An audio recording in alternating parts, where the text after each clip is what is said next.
How's everyone doing? Can everyone see me now? Stream ended. Should restart.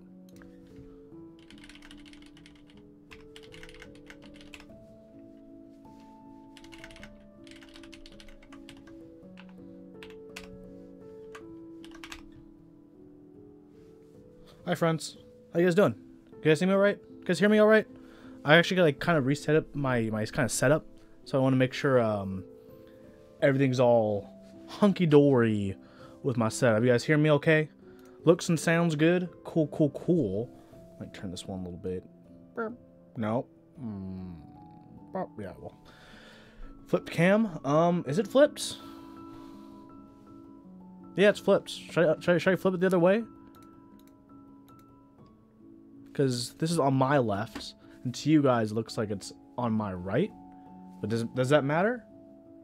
At least it looks like, you know, if I flip it, because right now it looks like I'm looking at the board. You know what I'm saying? I think that's gonna be fine. I think that's gonna be fine, right? Yeah. Okay, let's get some more better music. Since we're not in just like waiting mode now.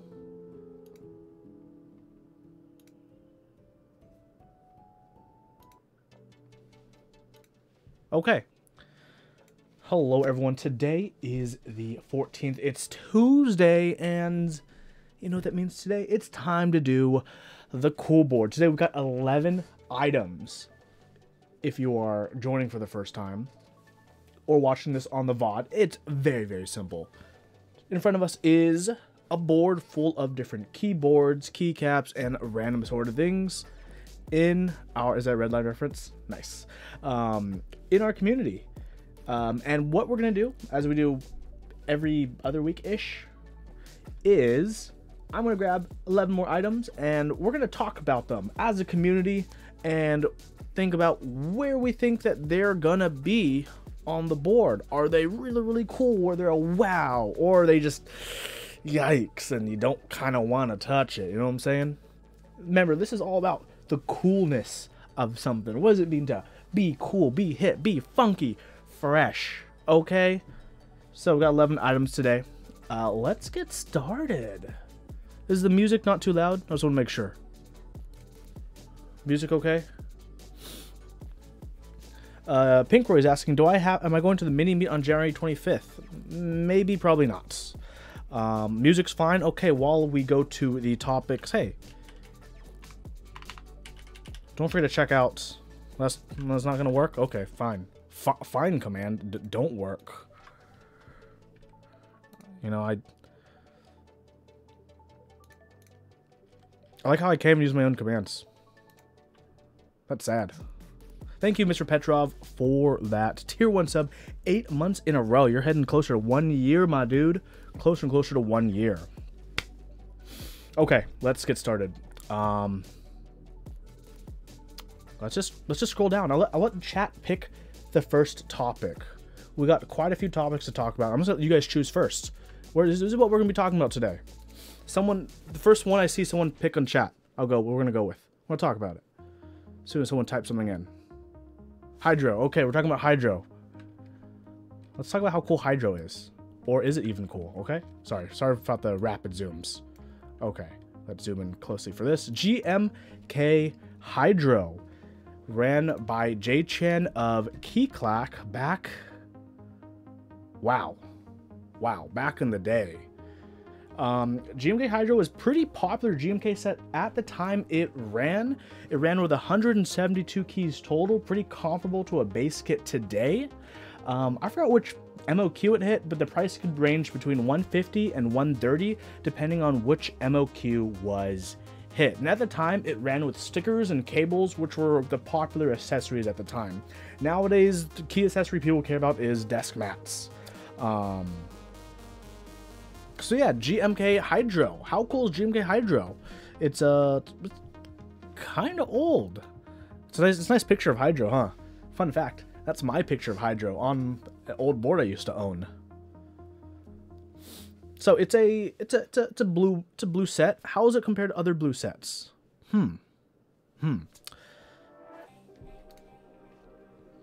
So I think it's easy to say it's not a yikes, right? We're not going to put it in the yikes. I also don't think it's a crazy, wow, amazing set.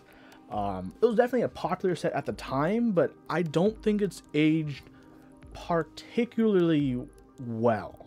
I think it's still decent of a set. I have the set still, and I really haven't used it in the last year. I have not put GMK Hydro on a single keyboard. So, that's, I mean, for me, that kind of like says it for me, right? But let's let's take a closer look at GMK Hydro, because I had this idea about this show, which is I also wanted to give a bit of a blast to the past. So let's actually look. Oh wow, I did it as actually Illustrator. Wow. I'm gonna do this. One second.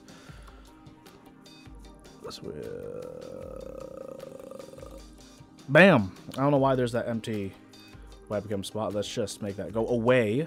And now my window isn't centered at all. Let's fix that real quick. Top quality production value, everyone. It can't... artisans. Okay, so here's the breakdown. Imagine a 3-piece spacebar kit for $12. That would never fly these days. Hold on, let me fix my webcam.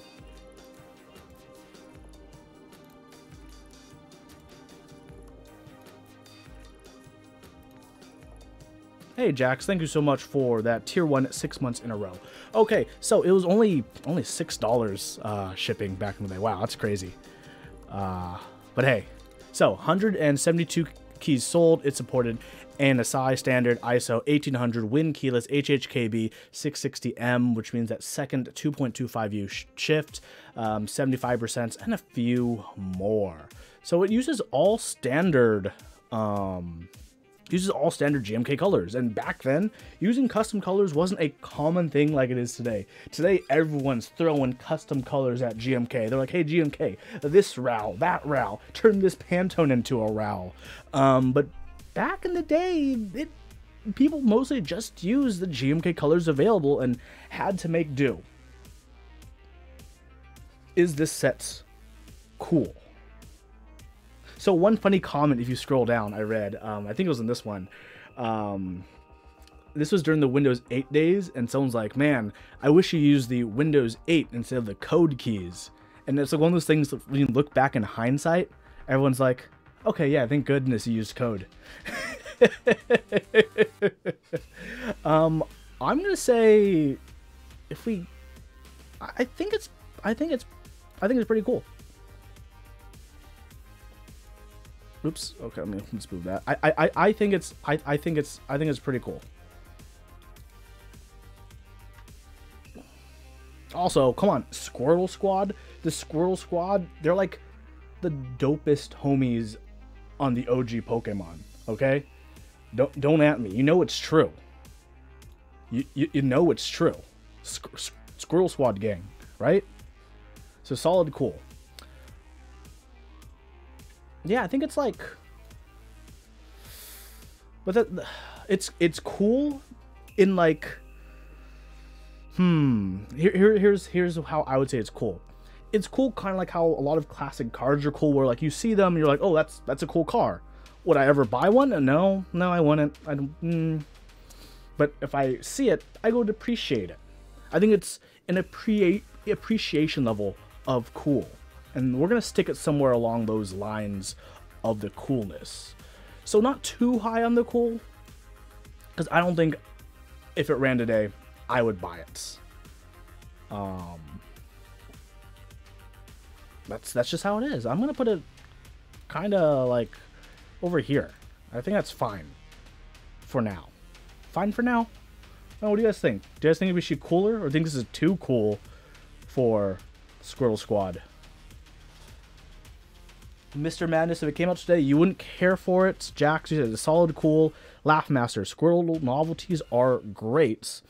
Mr. Madness, half the reason it's cool is because it's older. CFO, you don't care about GMK, that's fine. Sifo, great news. Later in the show, we got some fruit punch. Where's GMK Alter? Only shipped sets go on the board, or shipped items. If it hasn't shipped yet, can't be on the board. That's the rule. Okay, so I'm gonna leave it there for now. It looks like no one has any major gripes about where I put it. So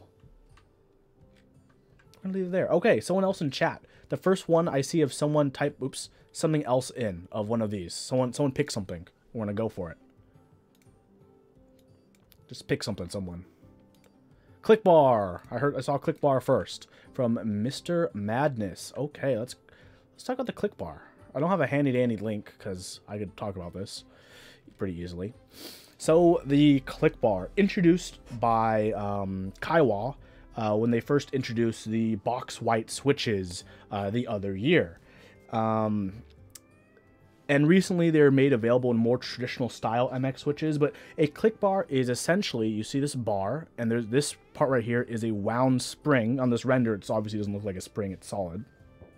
But in reality, it's a wound spring. So what happens is the slider moves down, it hits this little bar, which slaps the housing, and as the slider goes up, it slaps it again. So it's almost like a double tap. Ta-ta. I think when it came out, it definitely rejuvenized clicky switches in our community, because aside from click bars, we were stuck with click jackets for like 30 years, right? There was some issues where it does actuate before the first click, very slightly. If you type slowly, you will be a person who notices it. If you hammer away, you won't notice it. What do you guys think? When did they come out? So they came out when the box white switches came out, so close to 2 years ago.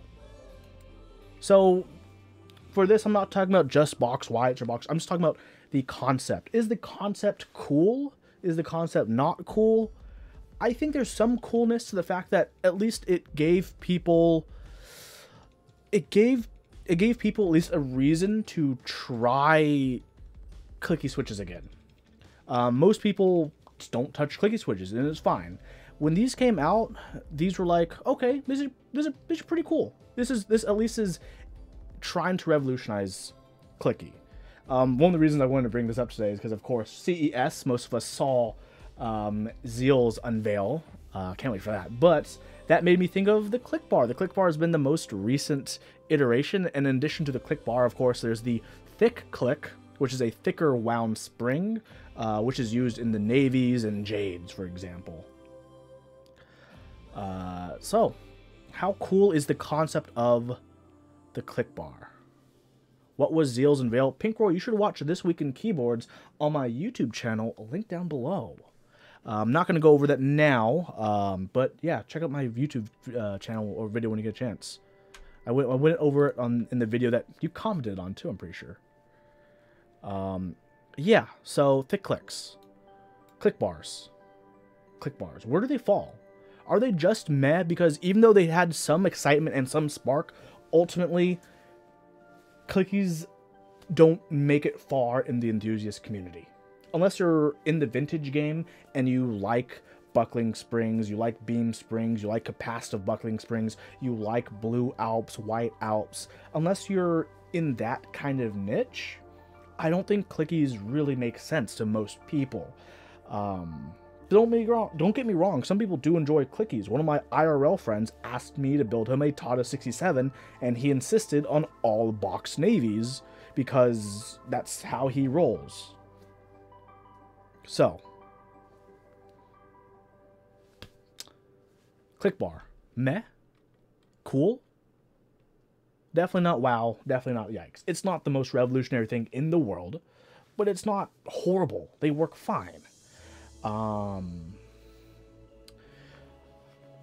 don't think click bars have aged terribly well, and I think that's going to what pulls it away from being like super cool.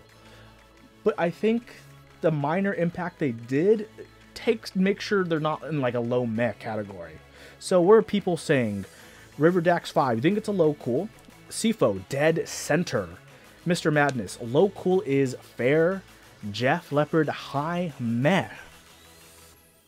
See if you say it's just another new tech. It isn't bad, but it isn't good. Krellbot, of course, the man himself says, yikes. I'm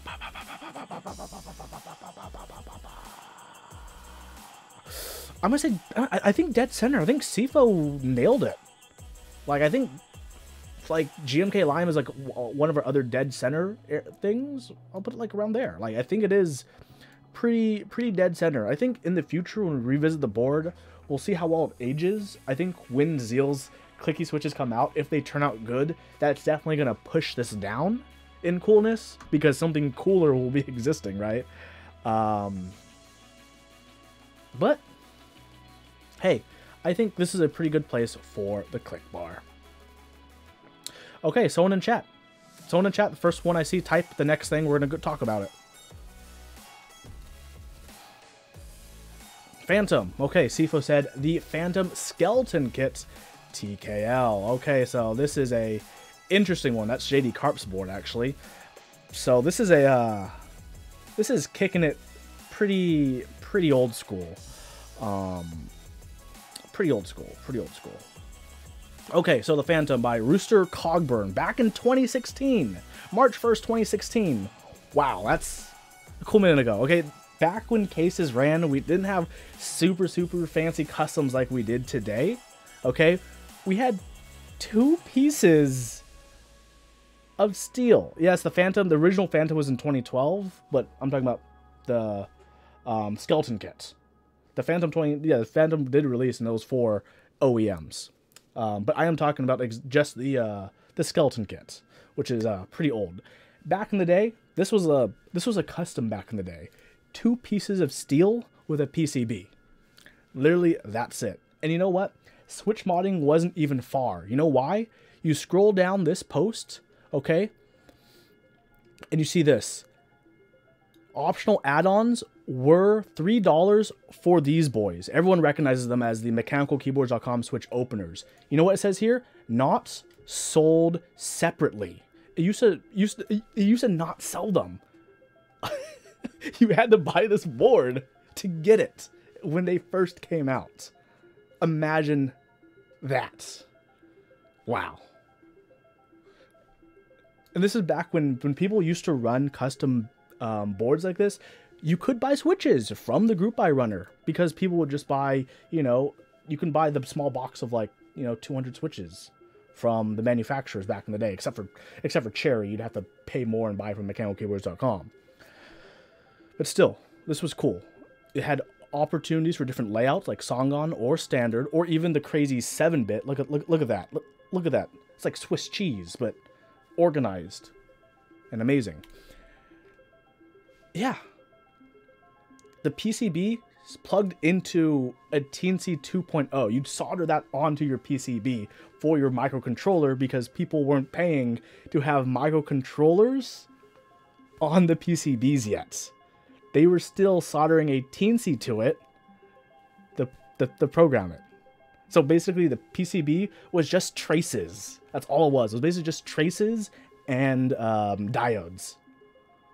Crazy. The Wild West. Okay, the Wild West. So this is how it went. $50 for the plates, $25 for hardware, which is standoffs and screws, which is kind of expensive. $25 for brass standoffs and screws? Dang. The PCB was $27.50, and the TNC was another $20. So you were looking at $50, $75, $100, $120-ish for this. And, wow. Wow. What do you guys think? How cool is this? This is some history shit, right? Right? So how cool is the Phantom Skeleton Kit TKL? Imagine, this is before people realized, wait a second, that gap, we can put acrylic there, because no one even talked to manufacturers really back then. This is crazy, right? It was just, you went to a steel mill and be like, hey, can you laser cut this? And they'd be like, gotcha. Whew. Wow. This is cool. Where does this fall? How cool is this? Is just that history bit cool? Has it just not aged well because I mean, look at it. It's just 2 steel plates and a PCB. It's not even high pro case. So, I don't know. What do you guys think? Sifo, you say low cool. Nebulant says yikes. Nebulant is a modern man. He does not look backwards. He looks forwards. How cool is the Phantom Skeleton Kit TKL? Riverdax5 says yikes. Sifo, it's only cool because it has a Phantom in it. Meowgo11, Korean program softwares are hot garbage. I agree. Ugh, yikes. Thank goodness we are past that. This neck don't swivel. That neck ain't made for swiveling. So it looks like overall, it is not aged well in the modern context. Pink Roy, it's a wow for you. The memories are unreal. I have no idea. You were literally 11 years old when it came out, and you were already in the hobby at that point. Hell yeah. I'm not gonna lie, Pink, I think that's some extreme nostalgia goggles. Jeff Leopard, the total price for the build without switches, stabilizers, and keycaps was approximately $120.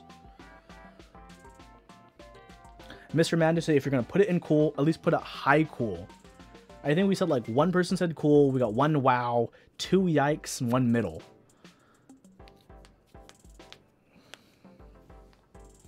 Yeah. Interesting. So, the Skeleton Kit TKL by Rooster Cogburn. The Halfmaster says, meh.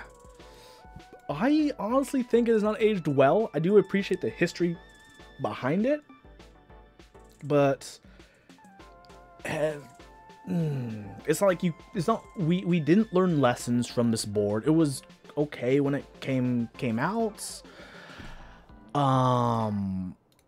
It has some history behind it, but the history in itself didn't lead to different kind of things. It wasn't even first at what it's doing, aside from using the Phantom. I'm gonna say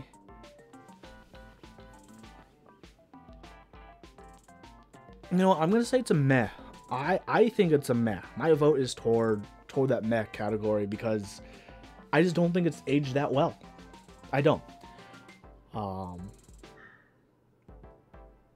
If you saw that posted today anywhere, people would be like, "Oh, nice DIY project."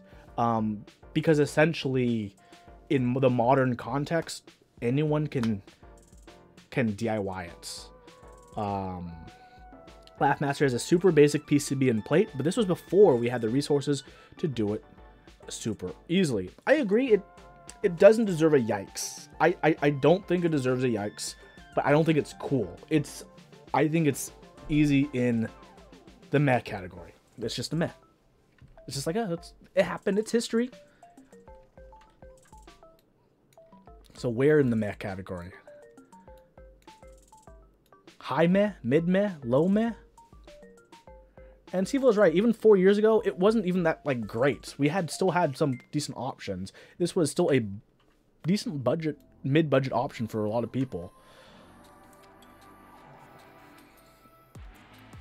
Yes, 2016. Yep, as Meowgo said, we had the Corsa. We had the Corsa. So I mean, it's not like we didn't have fancy customs. It's meh. It's cooler than SA Nuclear Data. Cooler than DSS Tekla, I think.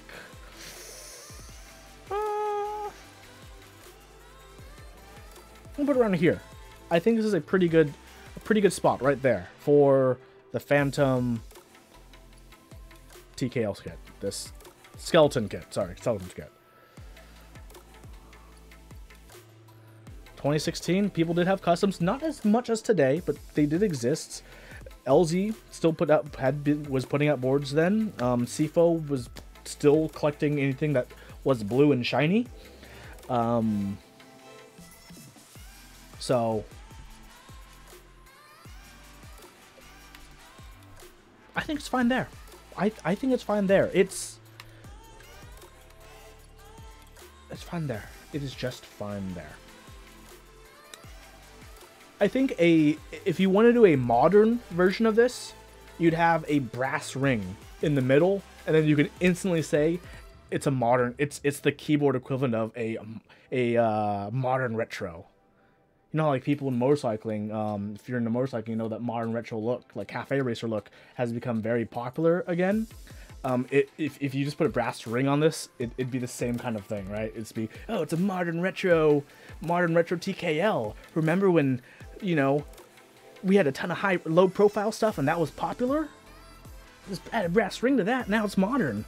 So I'm put it there. Okay, next item. Someone pick. Anyone pick. We're gonna go through all of these.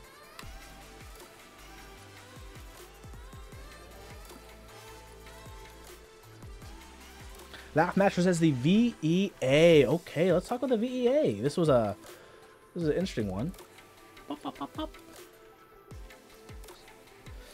So the VEA was designed by the Oddforge group, and it ran on Mastrop. It's a unique split 75% with a macro cluster aluminum case. It had a SATA cable connecting both halves, RGB side glow, and it ran for $400. Additional $45 if you wanted the tenting kit, $55 for an additional PCB. It shipped out on August 8th, 2016. It was programmable via bootmapper client, and back then people thought it was on the pricey side as a $400 board in 2016, which is kind of fair for that time because people weren't spending like they are today, right? So let's really quickly look at the the drop page, because that's drop page. Oh, here it is, the VEA custom keyboard kits. Blast from the past, wow. Oh, what up? What up, Overkill? It's a 75 split board with LEDs. Did this? I don't ever see anyone post these anymore online. Have these aged well? We have other split designs today. Do any of the split designs today, would you say any of them match the elegance or the coolness of the VEA? I also did not like the SATA cable. The diffusers, I agree, the diffusers were done really well, and one unique thing about the diffusers at the time were all the screws were polycarbonate, so on the sides you didn't have gaps where you didn't have black gaps where there were screws. The screws were polycarb, so the shine went all the way through. Hey, Tonk. So that was a really cool thing with the side glow. I did appreciate that very much. I didn't appreciate the SATA cable though. A lot of people didn't appreciate as well the flatness. As you can see, as default, it just sits completely flat, no angle. I think that part has not aged well because all you had is you had to get the extra kit if you wanted to tent. There it is, the tenting kit for another $45, bring you to $445 before shipping and tax if applicable. There's no forward tilt. There's just the tent as the option. Yeah. So what do you guys think? How cool is a VEA? Has the port right there, mini USB, like everything in 2016. There's a few supported layouts. I honestly did like the glow. But if you guys watched, I did have a review of this board so long ago. Oh my god, I can't believe I did actually review this board. How cool is the VEA? Has it aged well? Remember for a while there's like rumors of like a version 2, and they had some renders and pictures and everything, and vaporware, I guess. Life happens. Okay, let's see what people are saying. Nabulin says meh, Pinkroy, low meh, Meowgo. Mid/high cool, Sifo, center-ish for you. Pinkroy never liked it back in the day. Tonk, it's okay. Laughmaster, low cool, high meh. Krellbit split sucks. Tonk, the SATA cable is lame AF.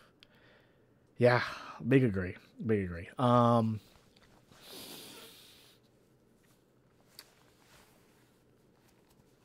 If you saw one at a meetup and it was glowing, what would you think of the board? Without just looking at it. It was plugged in, it was just glowing, it was just sitting there. What do you guys think? Why are we hating on SATA cable? Because SATA cables are only rated for like 50 to 100 insertions.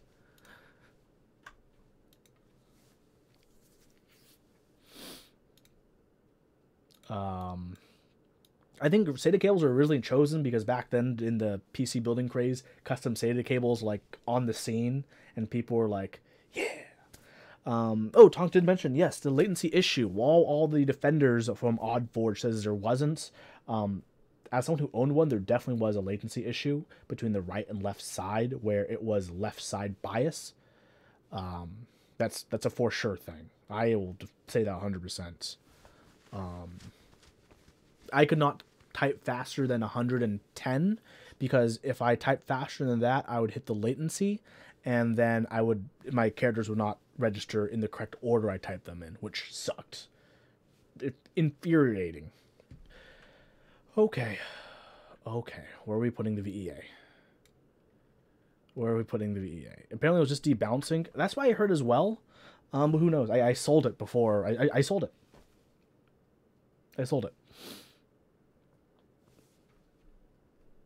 I built mine. What did I build mine with? Zealostotles. Yeah, I built one with Zealostotles. Back when Zealostotles were a thing, too. What's in the WoW category? So you get a reference. So far, we have the TGR Alice in the WoW category. The HHKB Pro 2 because of its benefits to the community. And at the time we did it, which was actually a long time ago, the Zephyr, because 5mm plate was really cool back then, and everyone watching was like, that's pretty cool, pretty solid. Those are the three things that are in the WoW category. I haven't done like amazing boards like J and V2, in my opinion, would probably be a WoW. The WoW category isn't entirely like Sifa, please. There isn't much in the WoW category because it's hard for people to agree.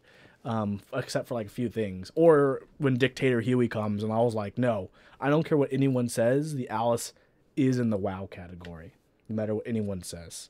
That's just a life.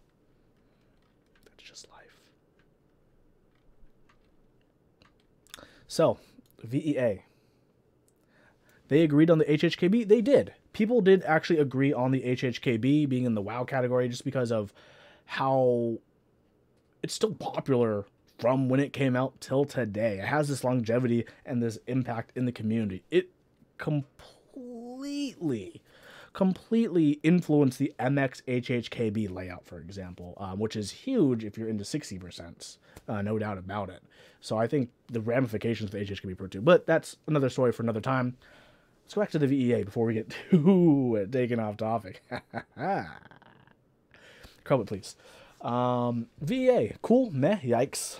I don't think it's aged well. I really don't. Like, now that we talk about all these issues, you know, with the latency, the SATA cable, it's just like, it feels like it's just dragging it down and down and down. But how far does it drag it down? That's the real thing. But looks alone, I like the VEA, to be honest. But I agree with Sifo. There was a time when VEA was beyond WoW. I completely agree. Okay, so it sold for 400. I bought mine aftermarket for 550, and I ended up selling mine for 800.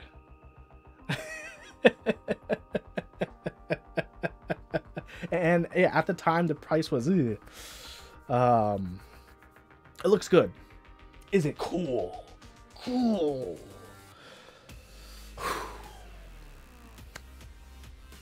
Is it cool? This is actually a pretty tough one for me to decide. I like how it looks. It has some issues. How much do those issues hold it back? I kind of want to say it's still cool-ish.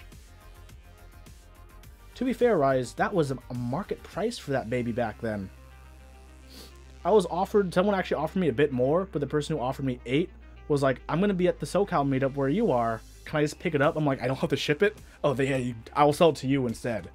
Because no dealing with, like, I think the other person was international, and, you know what I'm saying? Yeah. Okay, I'm going to say I'm gonna put it somewhere. I'm gonna see what you guys think. Okay, we're gonna do that.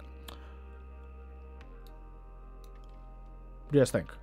It's on the cool side. What do you guys think? Is that GMK keyboard and code? Yikes. Yes, it is. Maybe you think I am wrong. What does everyone think? Does VEA, is this too much for the VEA?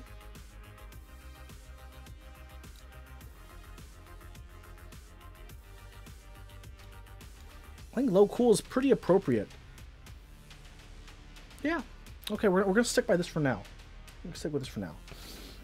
Okay, first one to type in the next item we go over. We'll go over it. So, which one are we gonna go over next? Here are our topics that we still have remaining for today. J80. We're talking about the J80, aka the Jur A06. I do have one. Oops, wrong one. Wrong one. Sorry. It's this one. J80, aka Jur A06. And funny enough, that's what I'm using right meow. Okay, so this board, the Jur J80, aka Jur A06, was designed by Frosty Love. It is a TKL custom in the OG Cherry style with having no plates. The most recent round had prices of $420 or $440, depending on if you got the vintage white finish or the black/gray finish. This board is definitely, inspired by older Cherry designs, and I think, honestly, it sounds and looks great. That's what I think. I think this is at least a high cool. Yeah, what do you guys think? Let's check out that group buy page, okay? Okay. Frosty Love, here we go. So we got some nice pictures. As you see from this one, it is plateless, no plate. And you're wondering, how does the PCB mount? It's not tray mounted. The PCB is actually top mounted to the top piece, which, oh, I love that. It feels great. I love this board. Yeah, this is a fun board to type on. I'm a big fan. Of course, there's the white. I got the round one. In round one, they had an option for the NCR colorway, which is 2 different grays. I don't think you can really see it in my little webcam, but I have a dark gray top and a light gray bottom, which I really like how this looks, if I'm perfectly honest. So the board has a 5-head, and you'll love it. CFO, you're just against it on a personal level. Charles, the vintage look is so cool. Jeff, low, wow.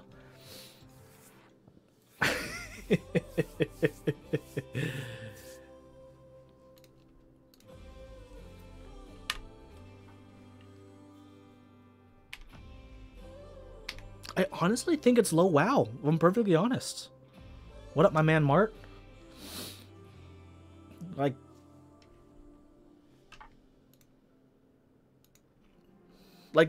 I think it's low, wow.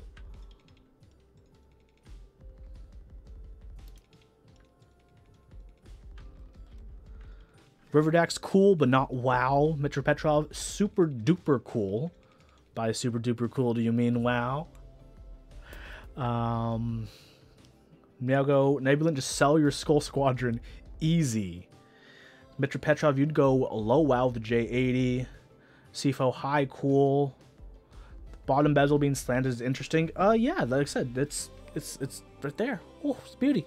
Megaforce, hello, Mr. Amelia Lover. You said yikes. What is this? It's the J80, aka Jur A06. Jeff said it was cool until you heard a few of them. Then it was wow.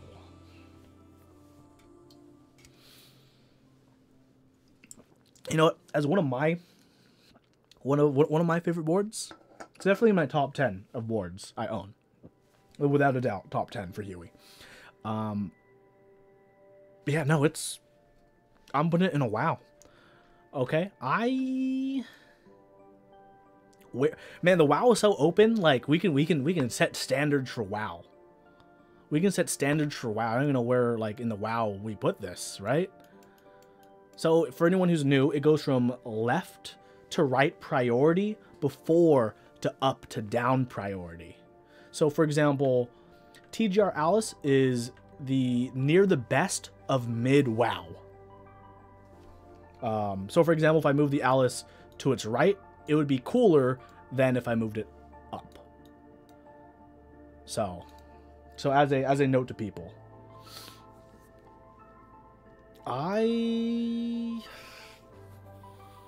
it's not cool. It's not as cool as the Alice. I think it's fine here. I think it's okay here. Pink, you said it's the best mounting system of all time, in your opinion. Yeah, I think it's a pretty good mounting system. Laughmaster a bit above the HHKB Pro 2, so cooler than it is, like so cooler and above the HHKB. So in the same tier as the HHKB Pro 2, but just shifted up to be, you know, above it. Cresong, good to see you. Hello, hello. Let's see what else do people say. Hello, Archen7027. Do I remember you? You're the kid of the hentai HHKB at SoCo. Hey, what up, dude? Yeah, I remember you because I remember that board. Glad to have you join the chat today. Sifo, please. Yeah, I think it's good here. I like the J80. My Jur A06. I'm using it right now. I'm pretty sure I'm gonna swap out the key set. I'm not sure if DMG is the best use of key sets on this board. So that's bound to change. We'll see. TBD. Tabada. I'm gonna leave it there. That's the Huey executive decision. Okay. Okay. Someone choose our next topic. What are we going to talk about next? We have 6 items remaining. Let's see. Charles says the FC660C. Okay, let's talk about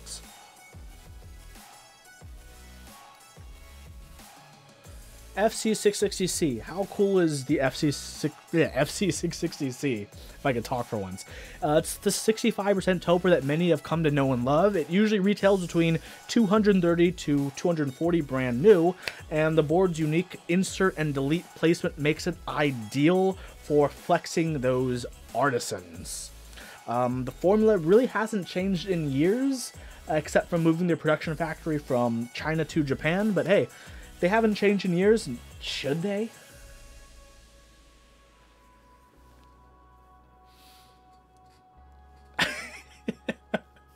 Negaforce says it's good keycaps and Switch, but a disgusting layout, and Nebulant retorts that he is a disgusting layout.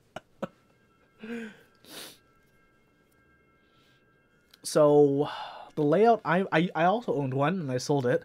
I am not the biggest fan of the layout either, if I'm perfectly honest. I think the layout is the worst part of it. But in just typing experience, without keeping in mind that I think it like has a really good stock typing experience. If I like, yeah.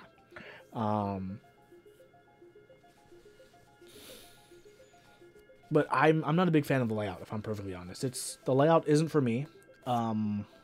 Maybe if I was big into artisans, you know, you can put 2 artisans right there in the corner, and then bam, Shazam.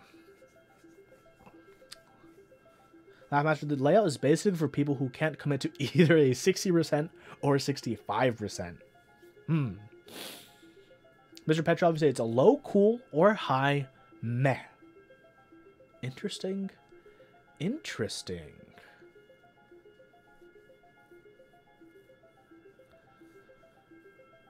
Low cool, says Charles. I'll go dead middle. Mr. Petrov, you don't know why, but the layout triggers you. Megaforce believes we should send it to the dirt. I should raffle a follow back on Instagram. I don't know what you're talking about.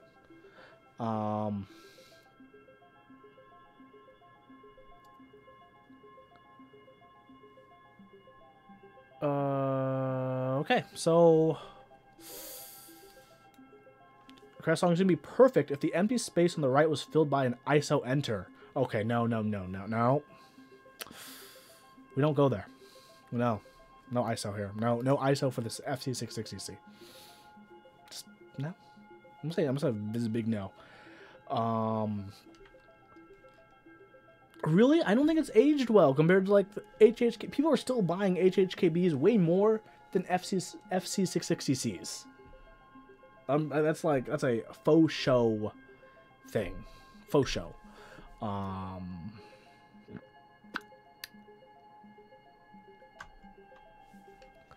Heavy 6. Heavy 6 did get a lot of people. A lot of the Heavy 6 people already had 6. I don't think the Heavy 6 encouraged as many people to buy an FC660C as much as like a Norba Force convinced people to buy an RF87U. For the price, I'd rather get an HHKB over an FC660C for the price. So really, I think it's kind of a meh at this point. I don't think it's aged well. I really don't think it's aged well.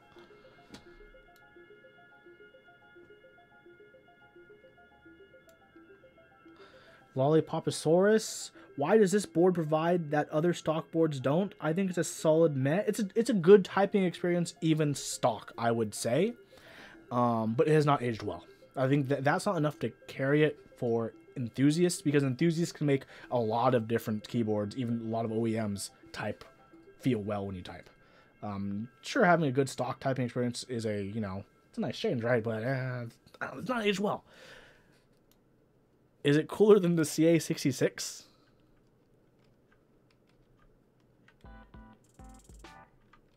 No, says Charles.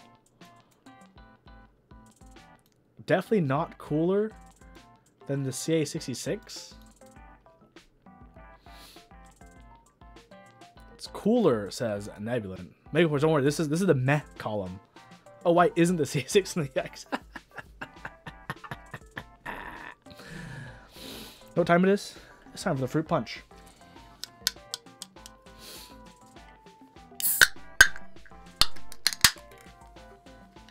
Maybe on par with it.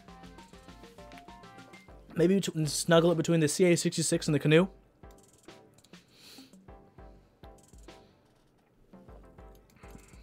Thanks, Sifo. I also do a fruit punch. Favorite artisan? I don't have one. Yeah, it's worse than Metaverse. I think it's a good place for it. In line with the CA66 and the Canoe. Snuggled right there between them. Pretty middling meh. Just because it hasn't aged well, and I don't think it ever will. I think at this point it's like a dead end for that board.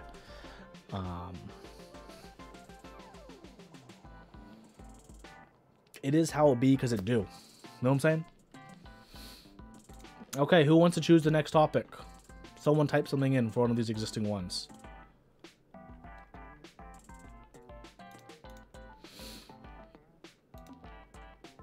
Strong Spirit says, my man Mart. Mart has chosen SA Strong Spirits. SA Strong Spirit. And this was recommended by Salt Rock Lamp on my Discord channel. This was ran by J-Chan. It was designed by King Nesty, and it ran back in 2017. The base kit was $95 as somewhat of a military kind of theme. It uses all standard PMK colors, yellow and black as the main colors, with white and red accents. So let's see what people say. Send Strong Spirit to the grave. Ew. Disgusting. Yikes. Nesty, what are you doing? Me no gusta. Yikes. It's too blunts. WTF is this? I think the WASD cluster made it so much worse. The WASD kills it. I feel like it's one of those things, like the more you look at it, it's like, wait, what's that number row? Wait, what's that backspace? That enter key? Wait. That F5 through F8? Hold on, what's going on? Why are there too many? Why are both Windows keys different? And the menu, what is happening?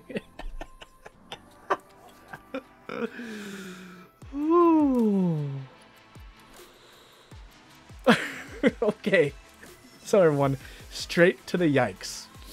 We got a wow today, we got a yikes today. Okay, wait, where does it fall in the yikes? Okay, Tex ADA, GMK Hyperfuse, Exent level, worse than Hyperfuse, Taihao Cubic Jukebox level. Is it the worst thing we've had on the board?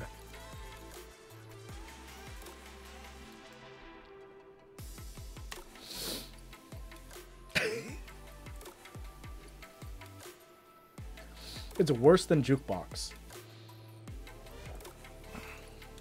Worse than Taihao Jukebox. Wow. I mean, this right here, it's because it goes left or right.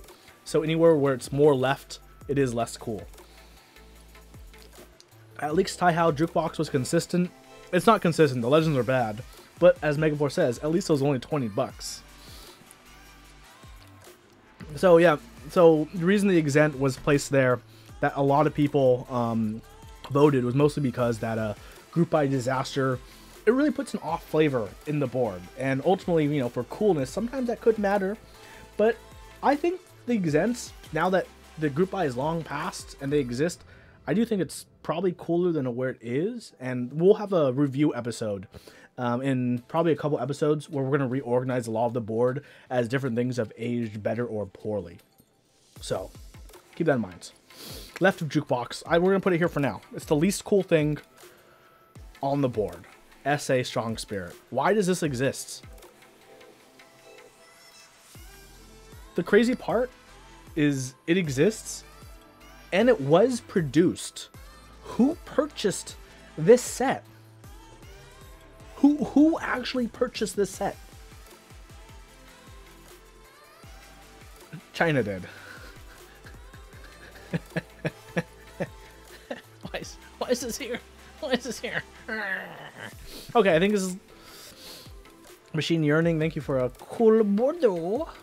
Is it still in stock? I don't know. Charles, you'd rather use Hunderbite with Cherry Blues. Approaching yikes from below. It's a travesty.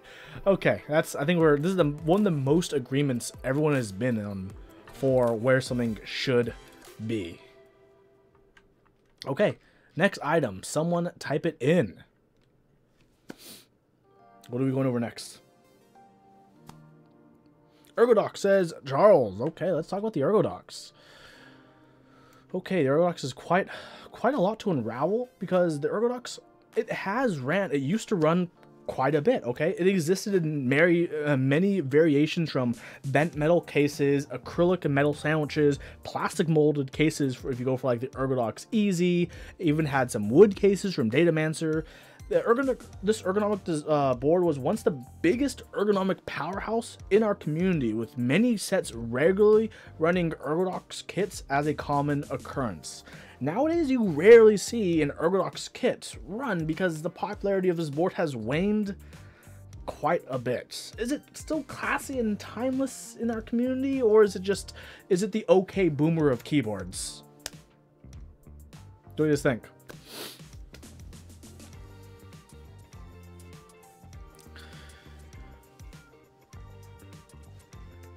TB4 of keyboards. Solidly high meh. Hype died. It's not okay boomer. Your daily driver is basically an Ergodox derivative. It's true, the Ergodox did create a lot of derivatives. It did have that impact. All like the Let Splits, the Korn and Helix and all these things, they all had their origin from the Ergodox. All the split community, they literally wouldn't exist if it wasn't for the Ergodox. So maybe that does lend it some credence of cool, maybe, but maybe not. Low meh slash cool. Jeff, you think more people are into them than we think, but it's still a meh. And it does have a semi-ortho, has a vertical stagger, just not a horizontal stagger. For the keys. So I had one and I can't really use it. I have kind of small Asian hands, and the thumb cluster keys aside from the two 2U ones, they're all too far. All the 1U thumb cluster keys are just too far for me to use comfortably. If I have to leave the home row to hit those keys, they're not worth it. So for me, it's just like I sold mine because I couldn't take advantage of the board fully. So how cool is it? Is it cool? Has it aged well? Has it not aged well? I think people were kind of mixed, but I'm seeing a lot of mez. Machine Yearning says Erdoc was too big, not enough column stagger, awkward thumb cluster. There's a very low cool just because it's OG. It pioneered the ergo pavement, like the plank did for ortho. What makes it meh? Megaforce, you'll respect the ergo docs, but that's about it. Low meh. Mid meh.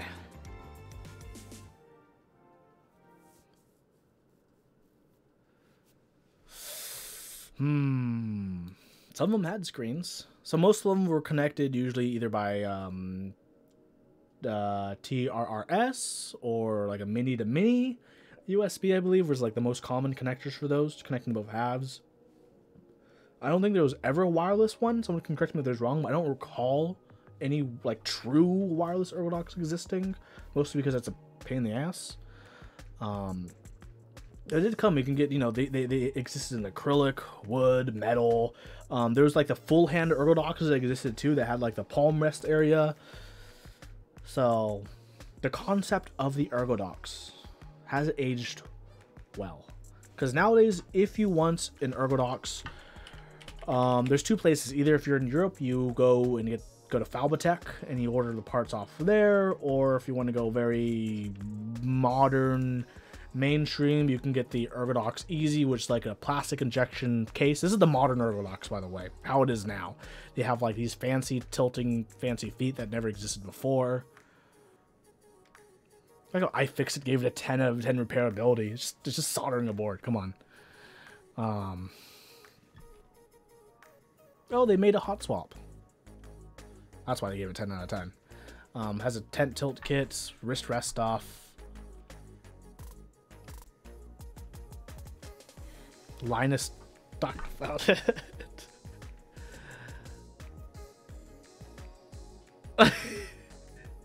Machine Learning, you may change your vote because there's so many better options these days. If you look at the Gurgoplex, Curia, or Orbit X, you can see how far the genre has moved past the Ergodox. So meh.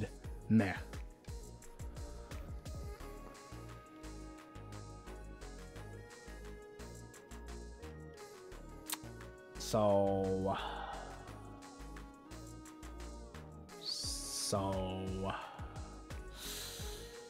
I think it's gonna be a high meh. I do respect it. Like Megaforce said, there is respect I have for it, because all the boards that Machine Learning listed, those wouldn't exist without the paths that the Ergodox paved. So it has some positive history behind it, where like I respect that history. I think that history is kind of cool, but it's not cool enough for the fact that it just hasn't aged well, right? Instead of iterating and making a better modern Ergodox, people have moved away from the Ergodox platform and made their own split boards that are all different. Sure, they all originated from the idea of the Ergodox, but people stopped innovating the Ergodox, and I think that's why it died and can't be cool. I think that's a wrap. Like 3/4 meh.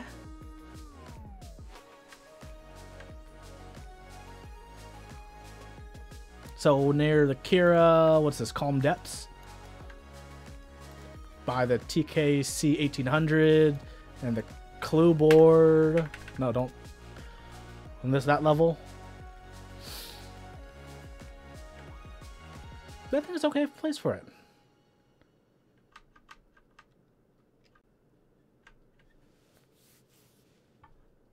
I would use it over a Clue board though, so I put the same tier as the Clue board, but just a bit higher up. Okay, I'm good there. I'm good there. Okay, we have 3 items left. Someone pick one of these items, and we'll talk about them. Sifo says monkey. Okay, let's talk about GMK monkey. It's it's something that both Megaforce and I purchased during the group buy. Well, so GMK monkey was ran by Fang of Geek Keys. Ran in 2016 to celebrate the year of the monkey, of course.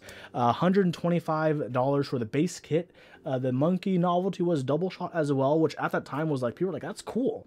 It's a very simple orange on white set. So it's something cool. I'm gonna open up the group buy page, because there's one cool thing about history that people don't do anymore.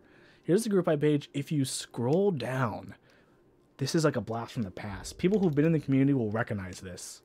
There used to be so few people to keep track of in group buys. You could put everyone's names in a list and just list if they've paid or not. Look at this. Look. Man of interest. Paid. Right there. See? I know Megaforce. Oh, Megaforce is here too. Where Ninja Doc was here. Mr. Bouvien. Wow, so I remember these people. Where were you, Megaforce? Nick Heller and Megaforce right here. 43, baby. See? Simpler times, right? Simpler times where you can just publicly shame people who haven't paid yet by not listing paid next to their name.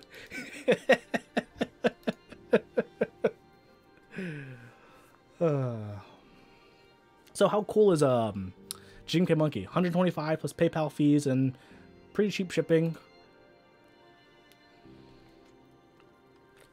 Very, very basic kit. Yeah, I sold mine in 2017 as well. So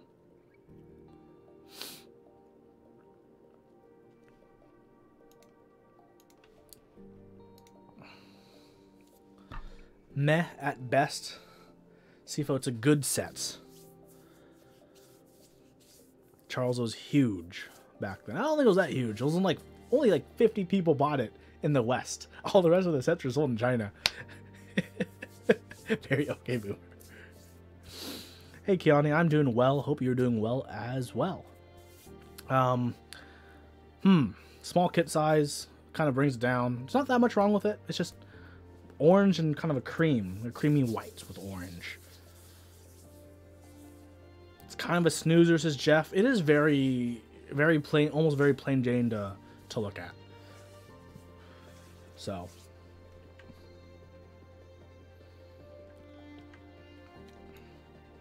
I think it's on the meh side, guys. Let's be real. It's plain isn't always bad, but this is like, I'm like mid-meh, for sure mid-meh. I mean, kind of mid-meh, low-meh. I don't know if it's low-meh. Like, it's definitely, I'd rather take it than SA green screen or XD. If I was on the meetup and, you know, GMK Monkey, I could either hang out with, you know, SA, XD, and DSS, you know, the profile weirdos, or I could hang out with GMK Monkey, who was like the weirdest of the cool kids. I'd still go with GMK Monkey. That's what I think. Laughmaster, you don't think the color scheme worked really well? Charles, mid-meh. Laughmaster, you think it's worse than green screen? Mr. Madness, you think it's better than green screen? Choices. I'd totally hang out with weird profile people. Better than green. That's better than green screen. Come on. I'm right there. I think that's fine. Lower side of meh, but still like not super low tier meh. If it's OG, the question is, did it inspire clones or fill the space? Not seeing any clones of this style, to be honest. There's some sets that are kind of similar where it's like simple colorway and cream. Not too many.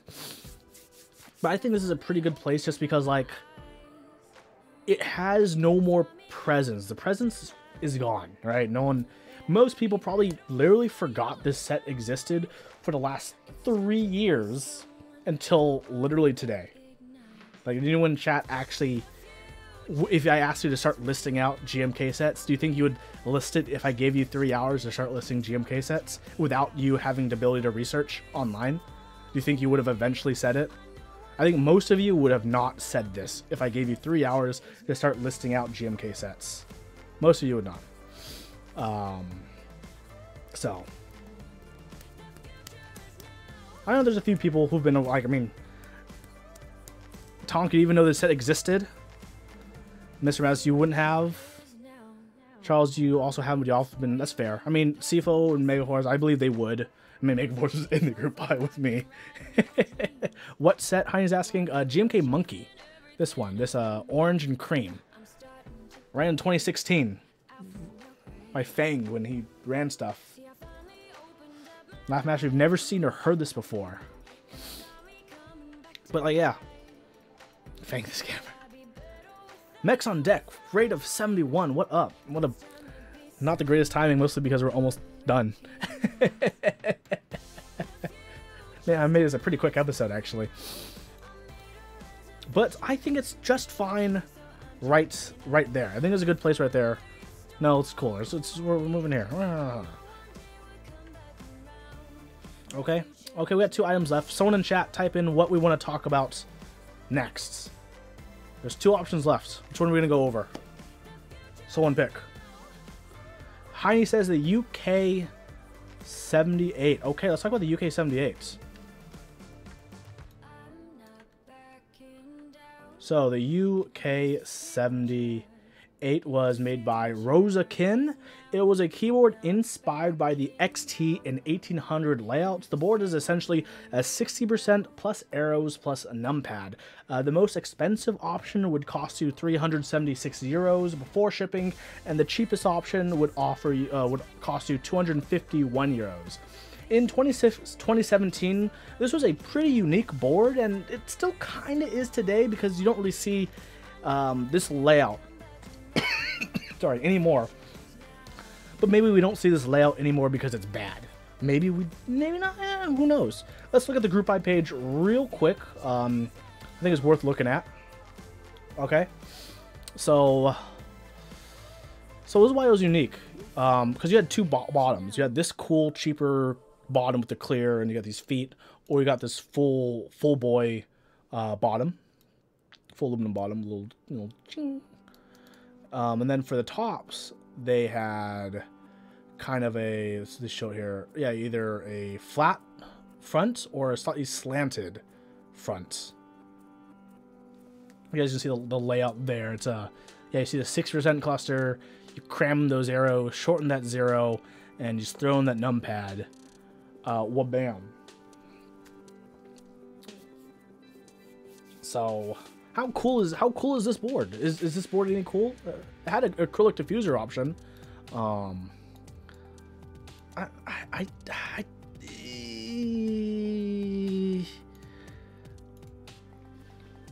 I don't think it's that cool. Neither do I think it's aged well. Yeah, I don't think it's not up there. Simply put, it's not up there.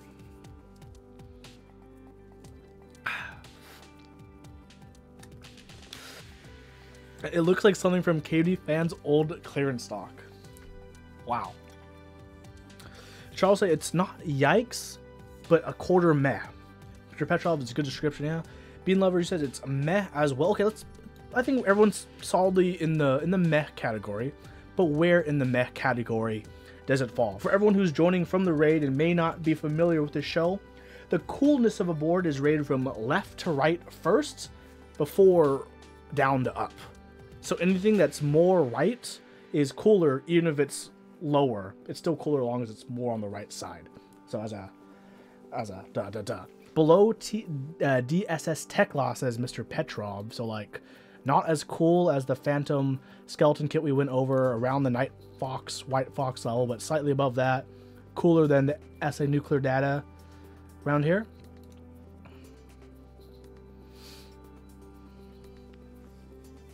Wait a second. Is this a place?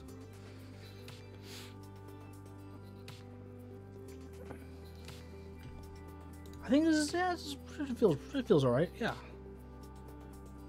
And for people who are joining, here's the whole board. Maybe people are, maybe you want to see the big picture, of everything. On the right, we have the coolest things, the wows. Of course, SA Alice, TGR Alice. Come on, that's a cool board. The yikes, the worst things is like, you know, SA Strong Spirits, Tai-Hao Cubic Jukebox, Exent, JTK Hyperfuse in the yikes, specifically the JTK version, and then GMK Keyboard and Co.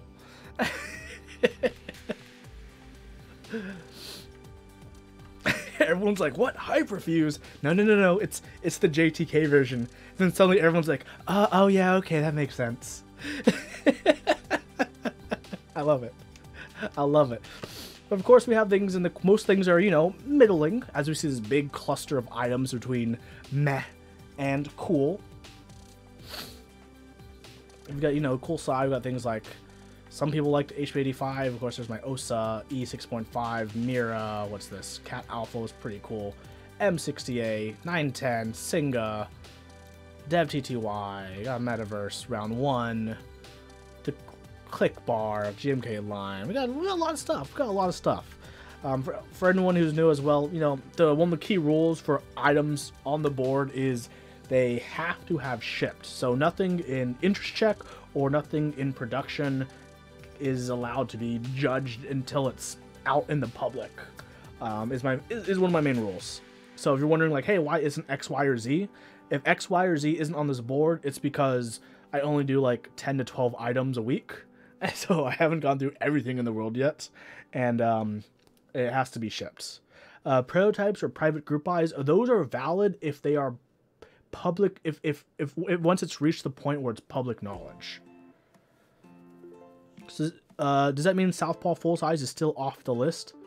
Yes, that is correct, because it's not shipped yet. I'm still waiting for mine. Please straighten SA Olivia. What do you mean? It's perfectly straight. Can't you tell? It's totally fine. So we got one item left for today.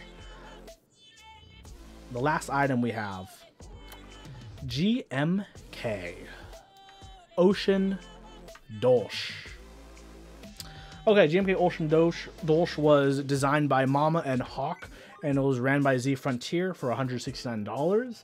They inversed the colors of classic Dolch, so the mods became the alphas became the mods, and they went with Cyan for the legends. The base kit was only 104 keys. If you wanted the add-ons kit, you had to buy that to get the 40 more keys that you wanted. Darker alphas aren't terribly popular in our community, and for most people would agree that it's not a great look. It's also not a great look to sell a 104 key base kit, a standard 104 full size kit, for $169. That's more than $1 a keycap for a GMK set. You know what redonkulous that is? That's straight redonk. And you know, on top of that redonk, it doesn't even look that good in my opinion. I don't know if it's yikes level. I think it may be though. But what does the audience think? We got a solid meh, almost yikes. Good tunes, thank you. What's your favorite key set on there, says Bean Lover. We'll go over that in a second. So much other cool stuff you can get for that price. It's like Dolch, but much shittier. Yikes because of the price, asked Ninewalker. I'd say the price determines how cool you view something, right? If someone came up with a decently cool thing, but you found out they drastically overpaid, it kind of cuts down on how cool it is. You're like, oh, that's cool, but it's not like cool for that much money. You know what I'm saying? There's like a proportion to it when you think of how cool something is.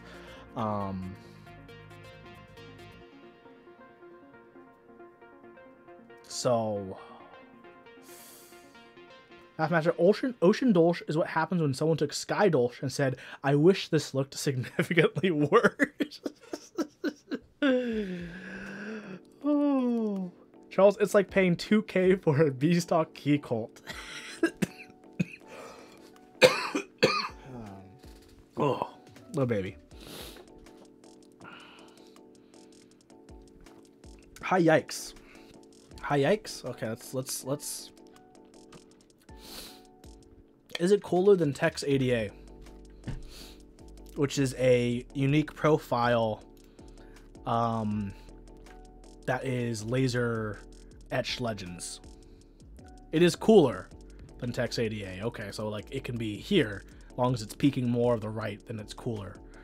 So it's like just a little bit cooler than Tex ADA, or like straddling the line to meh.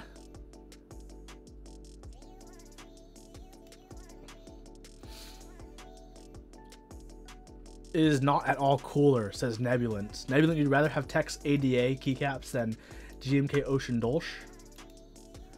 Charles, Tex ADA is the equivalent of the kids that hiss at you in the hall. Weird reference, but I get it. Tex should be lower? Probably. CFO, it's like 1 pixel cooler. At least GMK feels good. Pink Roy, hell no, it's still GMK and Tex ADA is literally pad printed. Is that Canadian comedy show? Here's the thing, right? What makes something cool? There's a ton of factors about it. I think it's just a little bit cooler, I think. Because, I don't know. Because, okay, if I had both, right? I could tell people, oh, I have Tex ADA just because I wanted to try something new and unique. Because it's new and unique, technically. It's a different profile. They're trying something new. I wanted to give them a shot, right? If you have GMK Ocean Dolch, how do you explain that to any enthusiast in the community? Oh, yeah, I spent $170 for 104 keys, and I spent $200. I spent another $40 if I wanted that extension kit to use a Win keyless board, huh? Like, you know what I mean? Like, that's a way less cool explanation, right? You know what I'm talking about? Like when you tell someone, yeah, I spent $170 for 104 keycaps, and they don't even look good. In fact, they look trash.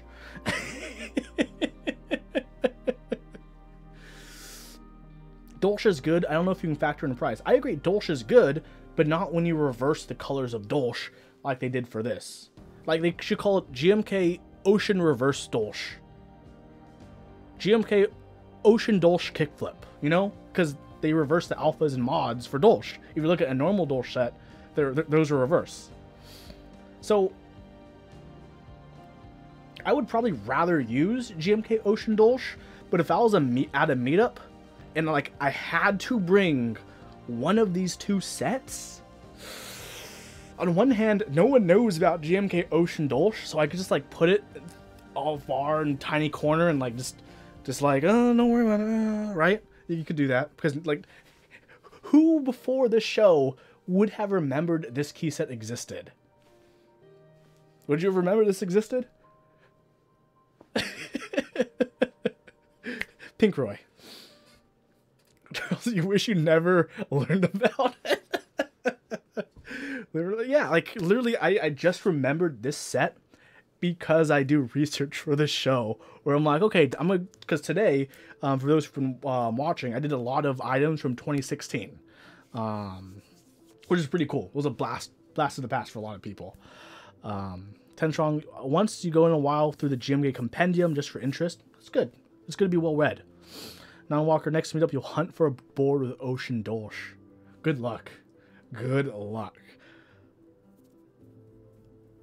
Is it cooler than Tex ADA? Oh my goodness. No one's going to call... yeah, Machine Yearning, no one's going to call Tex ADA... Regardless, we're still in the yikes category, right? Neither of them are going to be cool in any way. We're solidly in the shit yikes zone. No matter where we go here, it's no bueno. Right? It's they're already bad. we're just arguing about which is a shinier piece of shit. Is essentially what we're arguing about right now.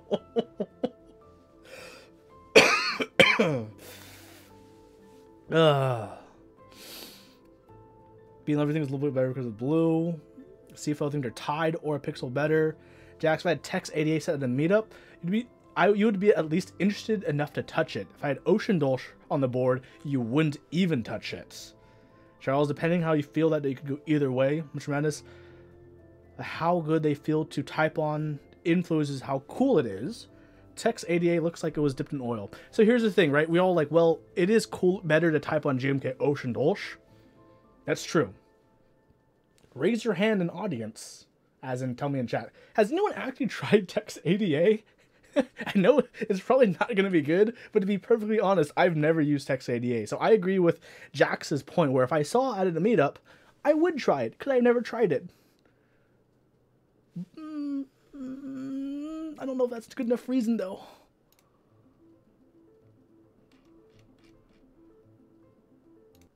So...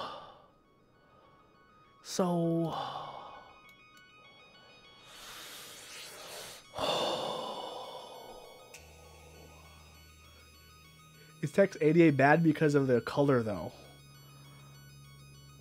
You tried it at NorCal? Amaru's friend had it? Did he really?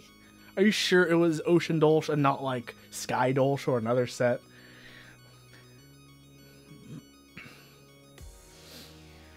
Are you sure you weren't just enjoying the bar at NorCal a bit too much? I was. Okay. I'm going to go with the CFO decision and the Bean decision. They're both evenly bad. What if Ocean Dolch was cool in the way that Balenciagas are cool? No. No.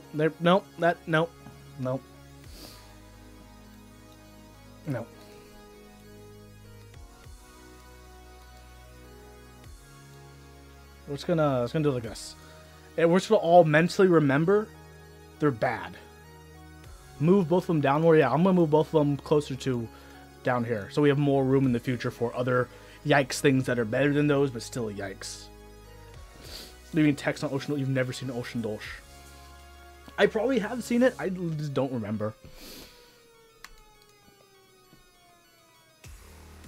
Ocean Dolch isn't even cool for how much it's worth nowadays.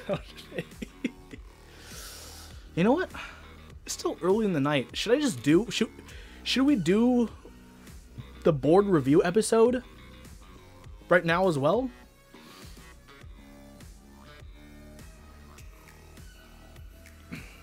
Yes, please. I know a lot of people who watch the show regularly have wanted me to do it for a while.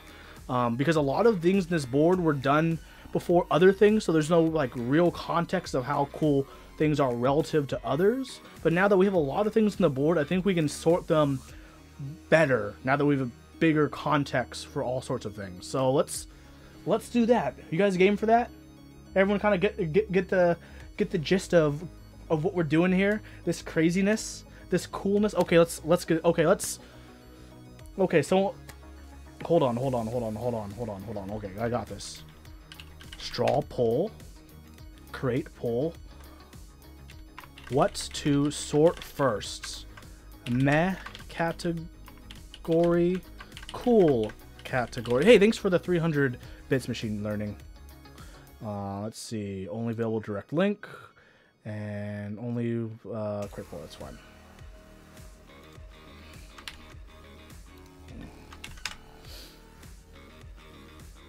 Okay, so let me know which one should we go through first. Should we sort items in the meh category first or the cool category first? Because those have the most. That doesn't mean those items in those categories may stay in those categories, but we're just going to review those first. Are you guys able to vote in that straw poll? Okay, yeah, you guys are. Okay, so we got meh category, cool category. Was there one more thing? No, that was the last item. I'll give the chat a few minutes, but while we wait for the items to tally in, how's everyone doing tonight?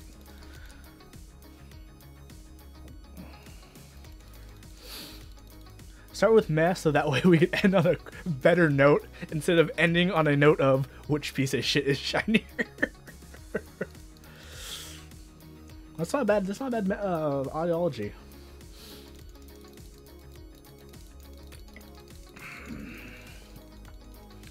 You're gonna say sorry to guess the next category.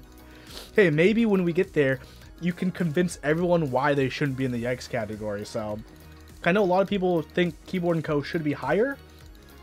So maybe there's gonna be enough people to push it out of yikes. Because when we did originally have it, there was a lot of people against it. Not too many people speaking up for it.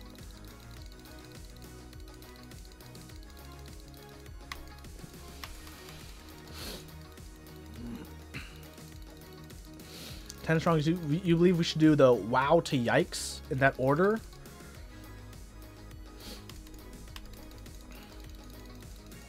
Oh, sorry, I'm clicking my mouse really fast. I'm refreshing. Where's the blank blue Imsto? I haven't done it yet, man. Come on. I only do like 10 to 12 items a week.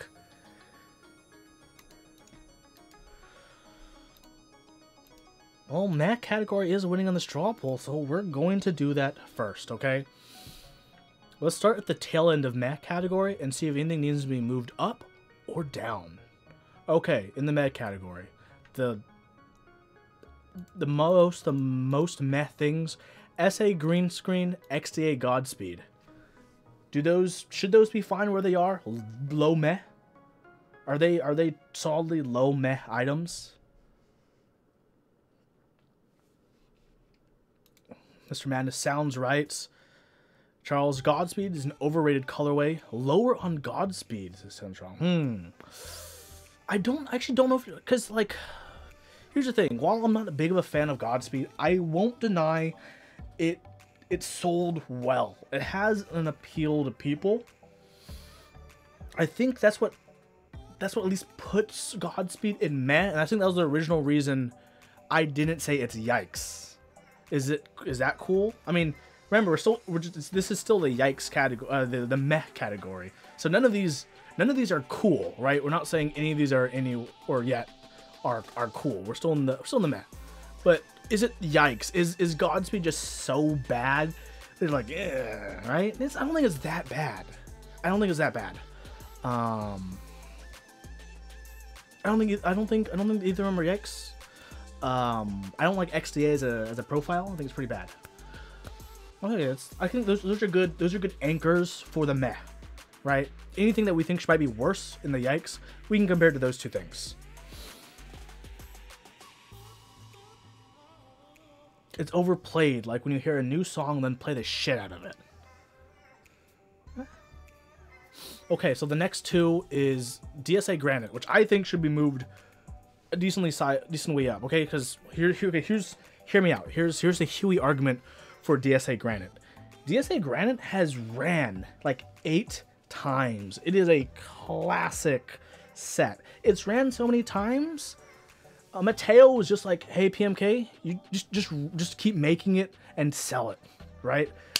It's been a very popular set in our community for a long time.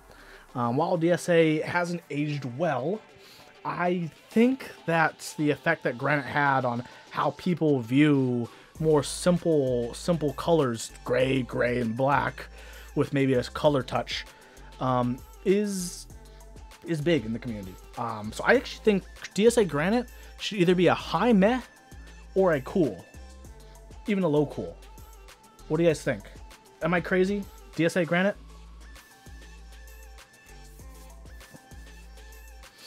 Mr. Madness, Granite ain't that bad. Mathmaster definitely put Granite higher than where I have it. Don't know if you like XDA more than DSA. Well, remember, it's not just like the profile. It's about the cool. Cool, and I think that it should be higher. There's a coolness to DSA Granite. So, but does it break past the meh cool barrier? Does it exceed in its coolness to break past that barrier, or is it straddling the line? I think straddling the line actually could be a pretty good place for DSA Granite. Like I've said with other items, I do respect it. You know, there's a reason it ran like 8 times, almost every single time. But Teo has put a different variation that hasn't ran again, right? There's the Elvish version, there was a Cyrillic version, of course, there's like multiple plain versions. I think there's maybe, no, I forgot. Tifa will probably remember better than I all the different versions. Does it not Shadowline?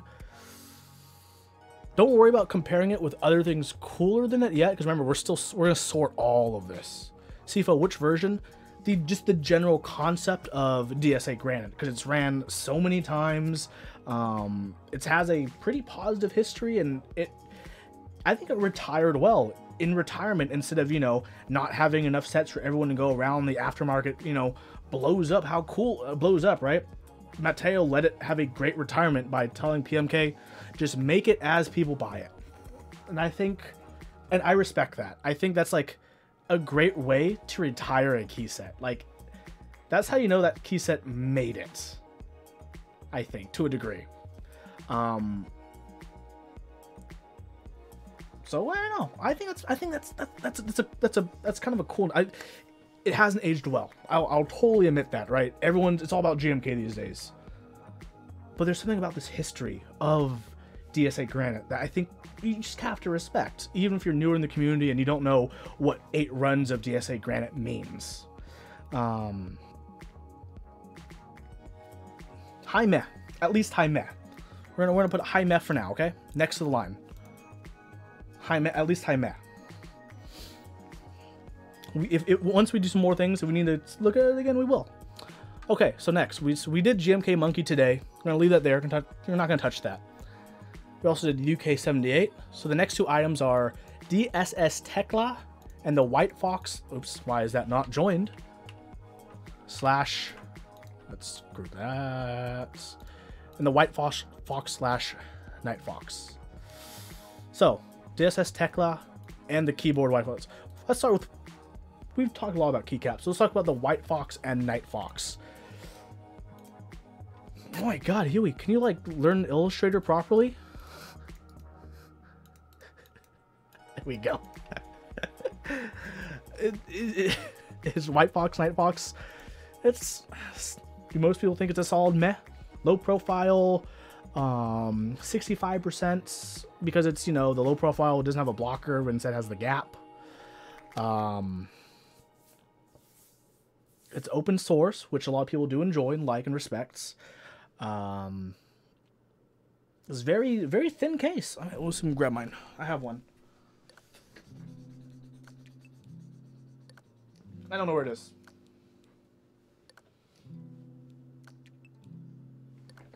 Oh, there it is.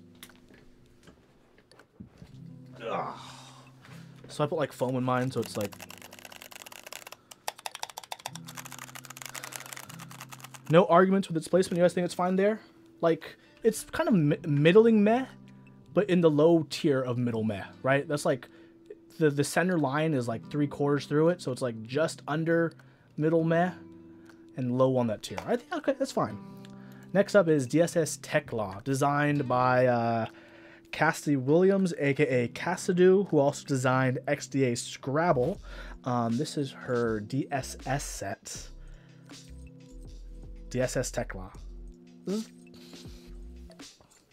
Machine Yearning. Okay, DSS Tekla and DSS in general is underrated in my eyes, but you think me lying if you thought it was a cool set. It's very boring and managed to be both uninspired and overly loud at the same time. 10 strong, you think it should be in Yikes, the White Fox. Interesting. Oh, sorry, and we have DSS Dolch. Okay, let's start off first. We got 2 DSS sets. One Dolch, based off the classic, and the other Tekla, which Tekla just means key in Spanish. Between the 2, which one is cooler? Let's start there, since we have 2 DSS sets to talk about. DSS Dolch cooler than Tekla, says Laughmaster and Machine Yearning. Dolch just barely edges out Tekla. Everyone, Dolch. Okay, Dolch is cooler. Let's flip these for a second. Okay. So I think it's fair to say Dolch is cooler than Tekla, but DSS Dolch doesn't actually get you that far. So many people may not know, DSS is technically a vintage profile. It ran a long time. It was produced by SP a long time ago, and then they retired the molds, and then very recently they brought the molds back into production. What do you guys think?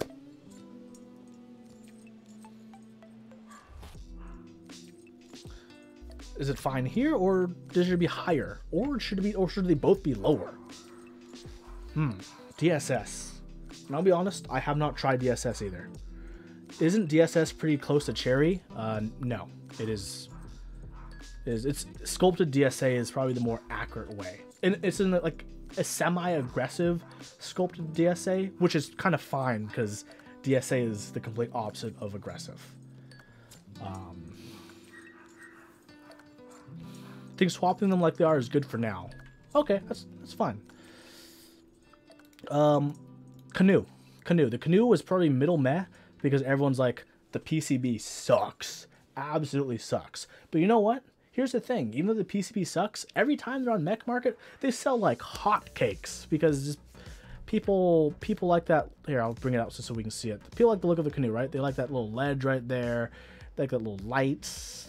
It says Canoe. They like the look of it, but the PCB is like, it's hot garbage. Imagine a clone who literally stole your design and then made a better PCB.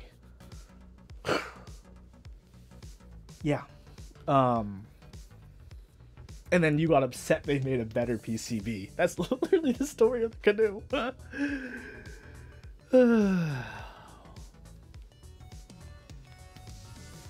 So, Canoe. 9-wise, I think looks-wise, it's low cool. But okay, how about the whole story of the Canoe? Because there's some people who may have not followed. There's been some inklings of unhappiness because it's been 2 different times the Canoe had a Canoe FE. And for those of you who are in the know, FE stands for Final Edition. Why would you have 2 runs when it's supposed to be a Final Edition? What? What? That's very unfair in my opinion to the people who got the first FE version, thinking, okay, I'll support them for the final run of this board because I want to get the FE version, the last version. It's supposed to be the coolest version that they're going to do, and then they're going to stop production and move on to new projects. And then 4 months later, they're like, hey, we got more FEs in different FE colors as well. So your original FEs are no longer as unique as these new FEs. That's kind of... I kind of like, that feels dirty. That feels a little dirty, right? It feels grimy, and I don't like that about a board. It just, and that feels grimy, and the PCB's bad, and even though it was popular because of the looks, noticeable audio latency, and that's, unfortunately, there's nothing I can do about that for now. I will work on that in the future, though. I do see what you're talking about for my playback. So that's why we put it at like exactly, it was exactly like near exactly mid-meh. But no, for you guys now hearing that story, does that change how you view the Canoe in any way? Or does that just not matter to you? Same level as DSS. It makes you want to lower it in the mech column. See if you think it was fine what it was. Laugh Master issue side. I think it's cooler than the White Fox, Night Fox. It's a great design, undeniably. Didn't know the PCB problems were that bad. Meh, not very cool. If clones make people happier than the OG, like... better than the White Fox. So maybe the White Fox should be a bit lower then. Like there, right? Because with the White Fox being right here, it's like saying the White Fox and Canoe are on a similar tier, just that the Canoe ekes it out, is how they're kind of currently positioned.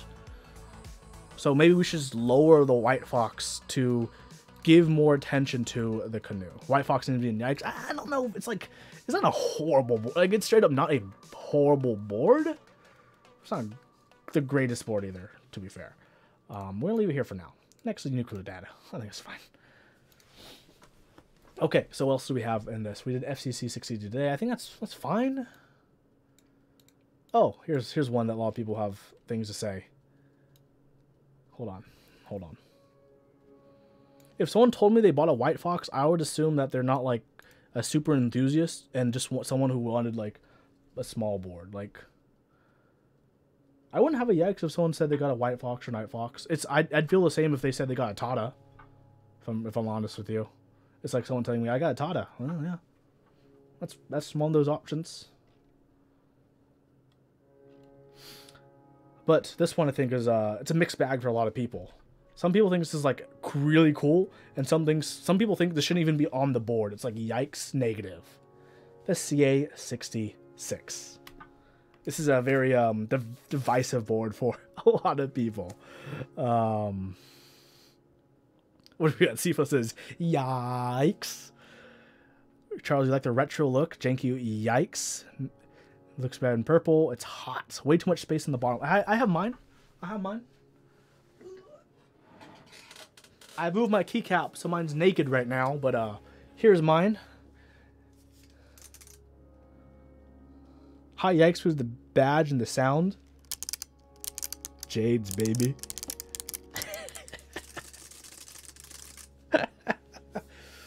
But hey, it's got that smooth. I will say a big negative.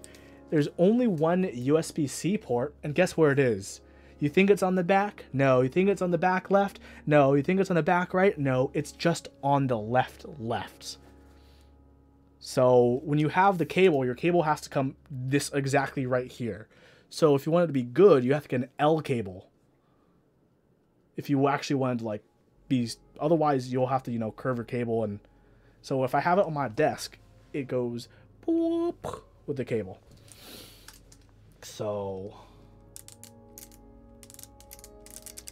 it's pretty middling meh, but it is inspired by the IBM PC Junior, which, so for those of you who don't know, I did a review on the board. The board that this is based off of, it's based off the worst keyboard, funny enough, and they just wanted to modernize it. So it has some cool things in my opinion. Pencil edge I think actually looks pretty nice. It's very functional. One small little cool thing I'll plug in to show that is hit or miss for a lot of people is, oh my god, see, I was trying to plug it in. This is the wrong side. Like, look, my cable comes from this side, and I'm streaming for you guys, so I have to, oh, look, my cable's not going to reach. What a pain in the ass. So I'm going to have to turn it upside down to show you guys, so I can plug it in properly.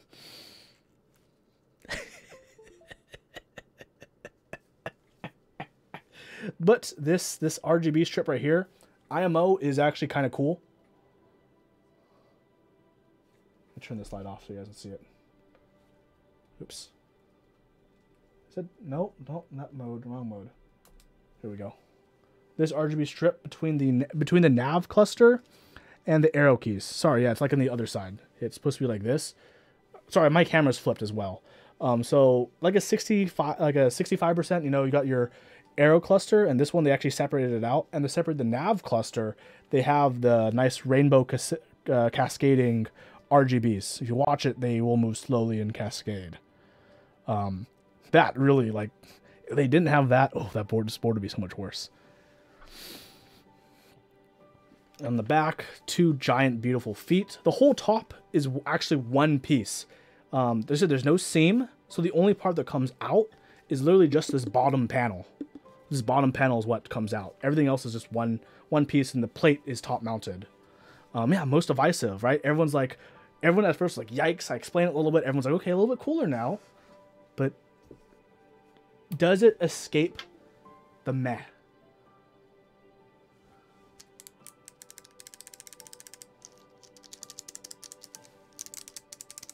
High meh at best, says Sifo.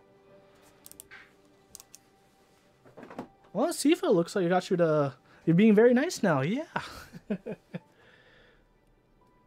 Staying in meh. So I'll show you guys where it was. It was in this little pocket of mid-meh. Like basically canoe tier, but slightly higher. I will say some people did have issues with their PCBs, but not too many IMO. Or IIRC, I mean. So, You think it should be closer to cool, says 256K. Charles, it works. Janky, lower it to low meth then. Laugh, you think it should be lower than the canoe. Interesting.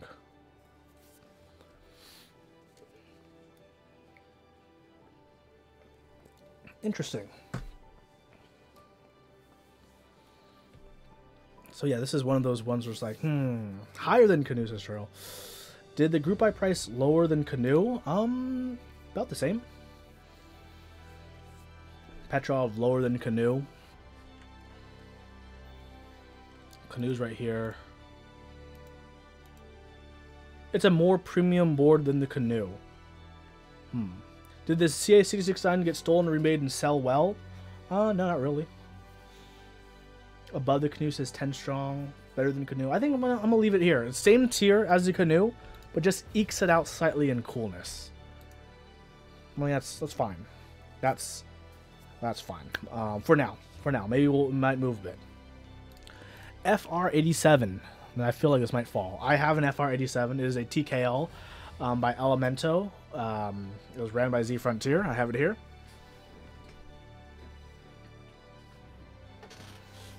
This board got delayed so many times. It took over a year when it was only supposed to take 6 months. 3 months. From 3 months to 14 months for this board. It's a TKL. It was supposed to have a programmable PCB. It did not ship with a programmable PCB. And as you can see, I got the Win keyless version. And because it's not programmable, let me reverse the cam. Because it's not programmable, I can't have a Windows key on this. Hold on, I will flip the cam. Nope. Well, webcam. Hold on, guys. Hold on. Let me unlock it. Transform. Flip horizontal. Oh, there we go. Is that more normal for y'all? So, why do I have to keep showing you cool stuff to take a dump on it? So yeah, I was supposed to get a programmable PCB. I did not get one. Still some okay cool things. It is Bluetooth. It has Bluetooth. My battery compartment, I got a cool wood cover, which is actually wood. For the battery compartment, I think this walnut looks pretty good, to be honest. The corners, look at these corners, how they taper up. That's unique. So the rubber feet actually go right here and right here. You got these cool taper bottoms, right? Which centered USB-C port. And you know what? You plug it in. What'd you get? See this? This is enough power. Come on. There we go. RGB on the side, and look, it points down, so you get this cascade, like this soft RGB on the sides. A downside is, as DMX Matrix, is the screws are under the rubber feet, so if you want to like change anything out, you have to take your rubber feet off. So it sits like this. It did come in a half plate. It also has in-switch RGBs, or PCB SMD RGBs. So you mount your switches on top and they'll glow. So I actually have RGBs. Only you can see it in the lighting. Half plate. Included either option for half plate or full plate in aluminum or brass. I got the half plate. Not bad. Non-programmable, it has RGB. Is this made by Razer? Yeah, the Bluetooth. I've never used the Bluetooth, but it does have it. It does have the RGB controls pre-programmed. I don't know what they are. I have to look at my manual. The analyzation is actually pretty decent. I'm number 38 on the Elemento. Higher than the Night Fox, lower than the Canoe. So, yeah, it's right here. But the wood accent is probably the coolest part, right? I actually like the wood accent, and I actually like these corners that taper like that. Actually, those are the two things I like about this. While I'm not the biggest fan of RGB, I don't mind their implementation for it. Just because it's not like out and blinding people. It's just like, we're gonna put it down on the table so you know what's there, but it's not gonna blind you. Well, fine. Non-programmable PCB though, big meh. Big meh. Supposedly Z Frontier is supposed to be working on a programmable PCB for all of us. I've given up hope on that. Come on, let's be real. So, where does it go? It's been above the CA66, but in that same tier. Should it drop? This is bad Asian group buys and shitty PCBs. Name a more iconic duo, everyone.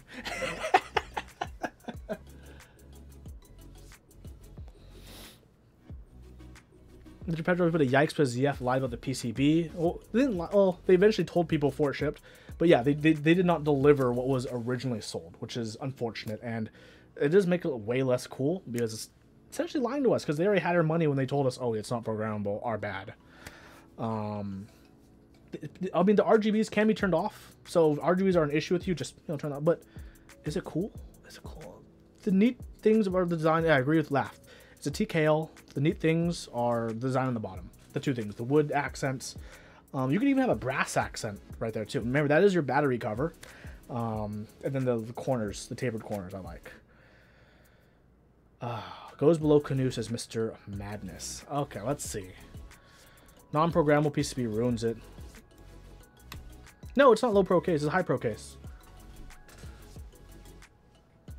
It's appropriately high pro. Properly high pro.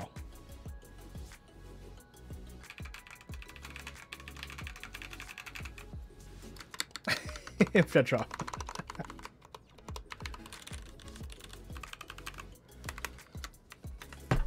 I just have Mizu on it because I don't know where else to put this at.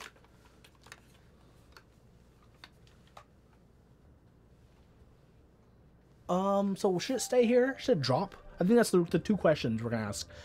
Should it stay here, or slash should it drop? That's what we're here for right now. Drop, says Jeremy. 9 Walker drop. Machine Yearning. Pretty understated design from what we've come to expect from a premium TKL. Stay but drop. Droppage. We're dropping it, boys and girls. We are dropping it. Okay, that's low meh. I don't know if it's yikes. Drop it a tier. Drop it a tier. Right? In line with all these boys right here. I think this is fine. Just one tier down from where it was. It was here, in line with these boys here. But let's just move it down here so it's in line with these down here. I think that's appropriate. It's going to be in line with the White Fox, Night Fox. I mean, I would actually rather have it over a White Fox, Night Fox. Let's be real, right? But group by lie should always tend toward yikes. I mean, supposedly they're still working in the Z Frontier updates. They still put the FR87 updates, but I mean, you have a point there. Group by lie should always tend toward yikes. They didn't set out to lie, but they did end up lying. Half yikes, half meh. Like right here, just half yikes, half meh. Straddling that line. Are they going to deliver on it? Or are they going to make you pay for it? They're not going to make anyone pay for it. They do claim they will deliver on it, but no one will pay for the replacement PCB. They did admit, like, hey, we fucked up. So, it's just a waiting game. So I'll just leave it there. Because I want to give them the benefit of that. I do want to believe that they will try to do us right and deliver. That's it, right? When we do another review, maybe in, a couple months, 3-4 months, I'll give you guys an update on whether or not I've gotten a replacement PCB. And depending on that, then it'll either go just to fall down yikes because it ends up being a lie, or because it's programmable. That could really save it and bring it up quite a bit, to be honest, right? So we're gonna leave it there for now. I think this is fine right here, straddling the line, because we'll see how they deliver. Because that's gonna affect whether something is cool, right? You don't want to like buy something that's a lie, a scam. But if it does eventually have the things you promise, it's like redemption stories are kind of cool. So we'll see. How hard is it to make a programmable PCB? Their difficulty, I think, was with the Bluetooth implementation as well. I think because for this one, they're like, do we do Bluetooth or programmability? And, some idiot was like, let's do Bluetooth. That's obviously more important than programmability. And everyone else is like, so. Okay.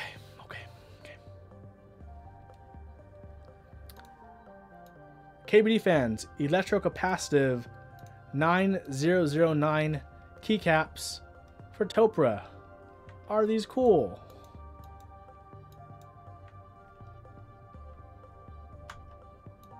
Are these uncool?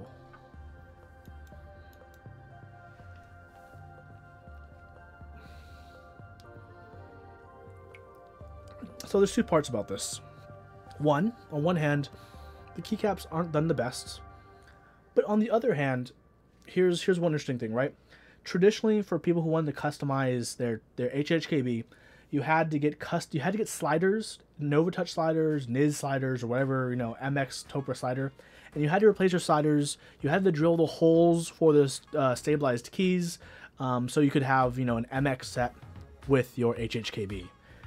But what KBD fans decided to do instead is we're like, okay, you know what? We're gonna actually make the custom Topra, so you don't have to do that. You just buy these and swap the keycaps.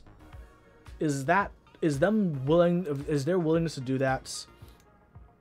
Does that bring it up past the fact that the execution isn't the best? Is the idea of what they're trying to chase cooler, make the failed execution or the middling execution better? I do like that effort. I really do. But the execution was meh. But I do say, for a lot of people who get an HHKB and eventually jump down the rabbit hole of, I got an HHKB, I got into mechanical keyboards, I see everyone else is pimping out their keyboards, but I can't do the same thing myself unless I spend, $100 on sliders or $50 on sliders if I want cheap ones, right? So is it in a good spot here? Should it be higher? I think that's my question. Should it be higher or not? I feel like it's in a good spot. Custom Topra set is cool, but 9009 colorway and mediocre execution bring it down. Make it an HHKB dual set, then to be good. HHKB dual set would be pretty cool. Okay, let's leave it there for now. Shouldn't be higher, says Mr. Madness. I don't know about the colorway bringing it down. For now, I think them chasing the idea of, allowing Topra users to customize without swapping sliders has commendability to it. Okay. Clue board. Has it aged well? Has the clue board aged well or has it not aged well?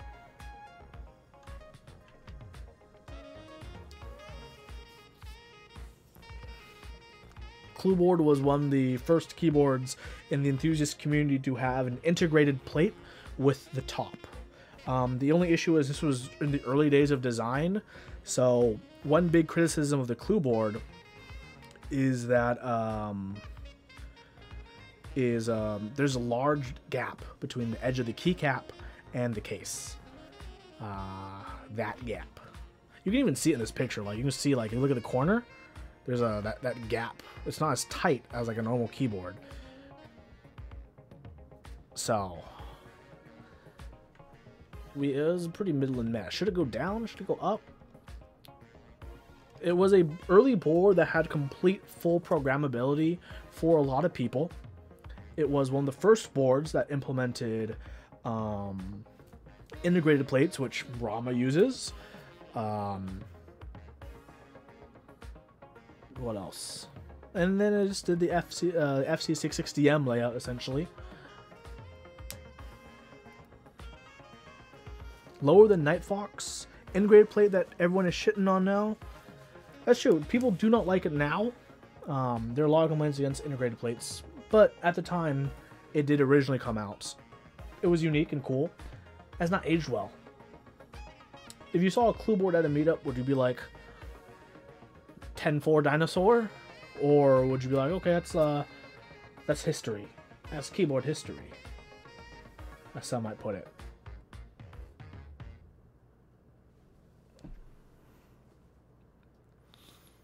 Jeremy, walk past it. Nebulant, you like it. Zerpocalypse, a low meh. First integrated custom. There are other integrated keyboards around. It was one of the first, sorry. I don't think it was. No, it wasn't the first. First would be, I need to look it up. But it was one of the first that made it popular, actually. Wouldn't give it time of day. Maybe peep from afar. Back then, Razer was still using bent metal plates that were still separate from the top and bottom. And plus, those are like OEM. I don't care to compare OEM to enthusiast stuff, because if we're gonna go there, then technically at the beginning, like 4, 5, 6 years ago, most OEMs were ahead of some, enthusiast technologies, because they have manufacturing we don't back then. Because technically, you can say OEMs had programmability before we did. That's true, right? So, definitely not going out of your way to see it. It's pretty meh. So we did have it at like a 3/4 meh. Should it drop? Looks like right here. Should it drop? Has it gotten worse since I first talked about this? I think it might have. How about this? We move the UK78 down. No, we move the UK78 up, but put the clue board below that. How's that? So it's one tier down below the UK78.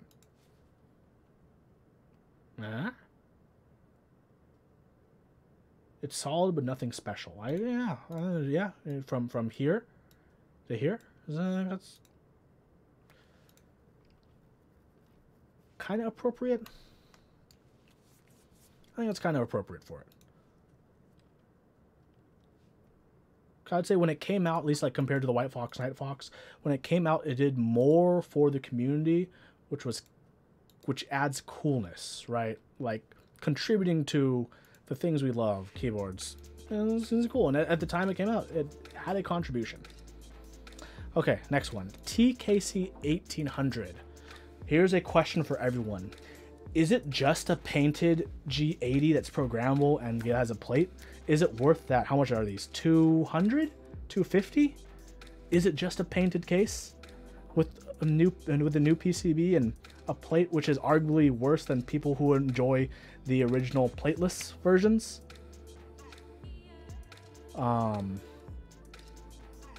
Okay, so I have a G80. Hold on. G81, I'm sorry. No, sorry, it's G80. I have the G80 1800 HEU. I actually have one of the ones that have a there's an 1800 layout. So I actually have look, I have the original box in amazing quality. You know what? When you open it, it's upside down for storage, or I mean reverse flip. So here it is.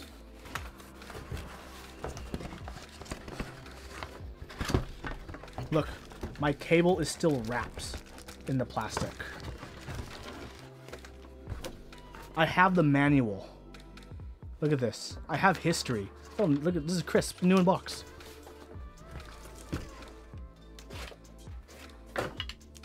There it is.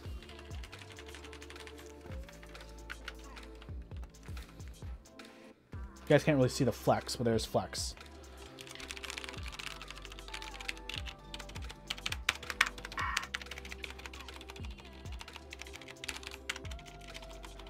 Okay, imagine. Okay, by the way, for people who don't realize how worse cherry molds have gone, or for like stabilizer, right now it's GMK, here are stock stabilizers from 30 years ago. I have not modded these stabilizers in any way. Without lube, that's fine, right? Spacebar is kind of but like backspace, enter, shift. That sounds actually like fine. If you bought an OEM and that's what your stabilizers sound like, everyone, okay, that's fine. The spacebar is kind of bad, but this is no lube. This is new in box. Cherry used to make better switches. That numpad enter again.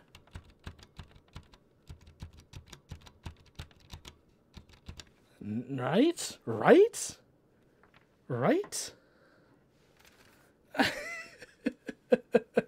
That is a bad photo. I actually enjoy using that board quite a bit. I actually keep that board stock for a reason. It's like a way to enjoy the. It's like having, you know, a vintage Mustang. That's my vintage Mustang. You know, people my age, they get an '80s Camaro. I got a G80 1800 HEU, baby. Mine's the one with the MX clears instead of the MX blacks. But okay, TKC 1800. So they buy the cases in bulk. They send the cases off to be painted. They use automotive paint, so it has that gloss to it. Usually has a nice like sparkle in the finish, kind of like what you see in like a lot of car finishes. They're all different colors. So, what do you think? Lower? Okay, where it is. They do add a plate, which is a modern convenience for a lot of people, because a lot of people who would build one may get annoyed by the fact that it's PCB mount. So if you don't have switches that have PCB mount pins, you're going to have crooked switches unless you take a lot of time. It is fully programmable, which is a big plus for a lot of people, that programmability. Because like mine's, you know, vintage. The Windows keys didn't exist back in the day. But this has a Windows. This is fully programmable, so you can put it wherever you want. But it's $200. But it's $200. And ultimately, you're paying most of it for a decently painted case. I've seen quite a few in person. Actually, I think in person they look better than what you can capture in pictures. You know, an unpainted model for $160. I don't know.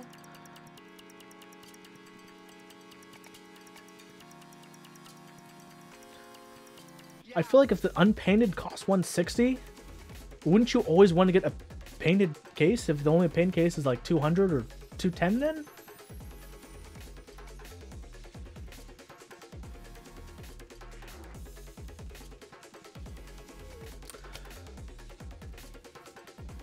The last one was $230. Last you put it below DSS Dolch Sky 56K. It doesn't do anything for you. Don't for the Cara colors. Okay, so we're gonna go down a discussion about different aspects. Now let's take a step back, because it's really easy for us to get absorbed in all these details. Let's take a step back and ultimately ask ourselves and each other: is the TKC 1800 cool? Is it cool? You saw it on a meetup. Would it attract your attention for a second, 5 seconds, 30 seconds? Would you not care at all if you saw it at a meetup? Would it kind of scare you away at a meetup? Not cool, says a lot of people. No way, not cool in the least. If one of your friends came up to you, check out this 1800 or this TKC 1800 I got, what would you tell your friend? Would you be like, "Oh, nice paint job," or would you be like, "But why?" Those are the things you want to think about, you know, and how cool things are. It's a perception kind of thing. Why did you get that? At least it isn't Corsair. But why, Camp? You'd be polite but judge their taste hard. The but why +1. I think that but why +1. Okay, so I think everyone would be in agreement if we said, okay, you know, there's like an imaginary halfway of meh, right?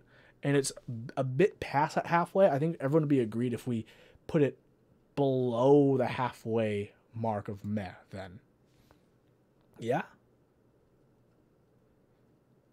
At least this tier, and within this tier, maybe under DSS Dolch?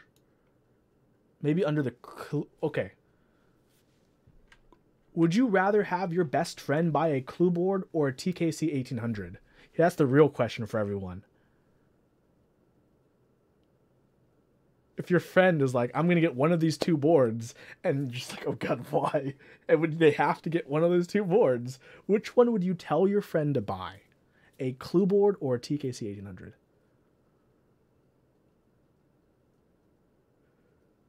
Clue board, clue board, clue board, clue board.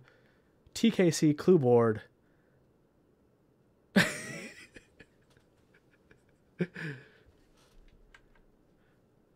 Just by a tiny bit. Okay, let's move this a little down more, and for clarity.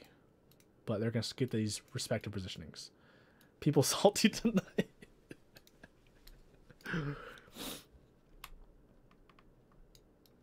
Okay.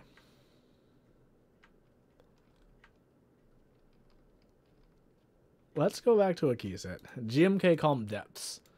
Was it robbed by being placed here, or should it be lower? Should it be higher? Because I mean, like, Ocean Dolch is pretty low, and you know, Calm Depths is like dark alphas on light mods. And you know, Calm Depths was in like high meh. You know what I'm saying? Or on the higher tier of meh, right? It's like here.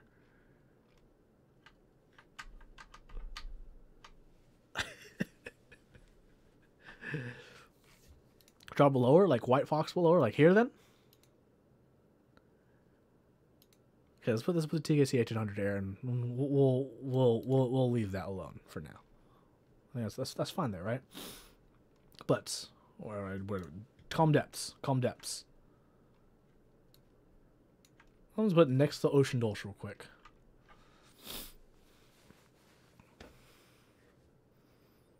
So.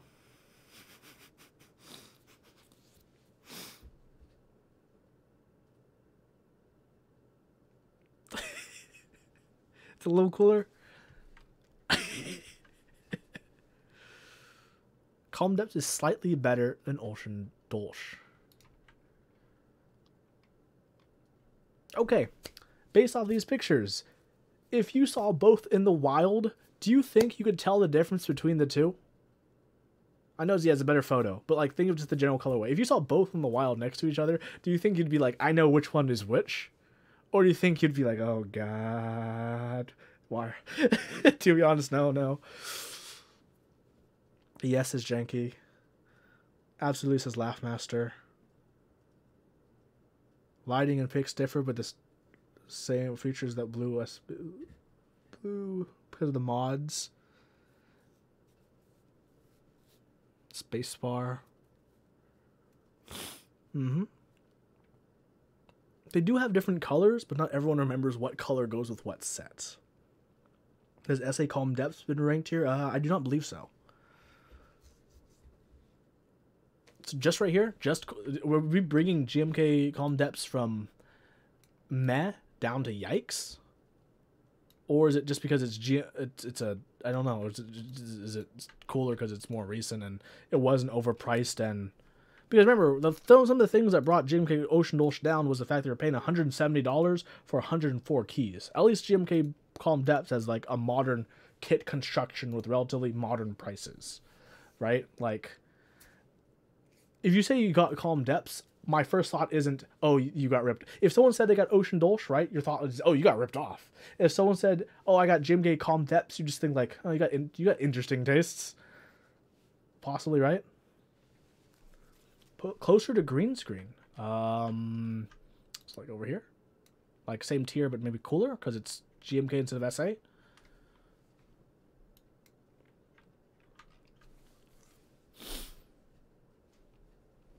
Nos is 10 strong, or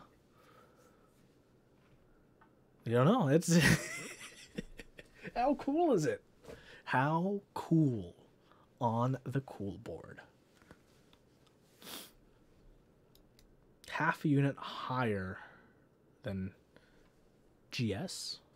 Rankings level of meh is hard. Yeah, ranking levels of meh is hard because ultimately everything here is just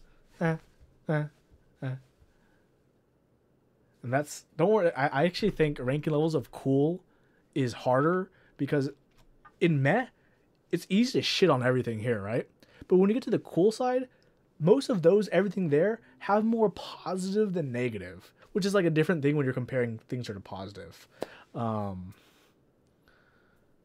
So, GMK Calm Depths, right here, above Monkey.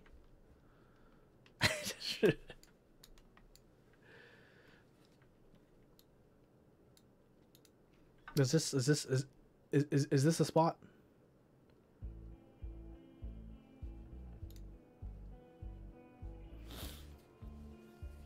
I guess this is the spot. No one's arguing against this.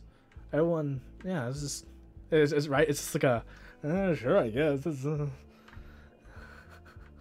Okay. Okay, what is this? The Kira EXS. How cool is the Kira EXS? This 1800 style board.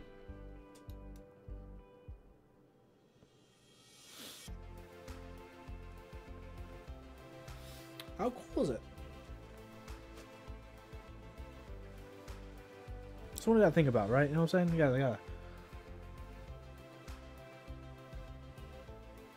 Higher than the TKC 1800. I would probably say it is cooler than the TK. That's it. I mean, it already is where it was cooler than 1800. So I think we put it on a high map because at least it's like a chunky aluminum case. Like it's you could probably use it as a home defense weapon. You know what I'm saying?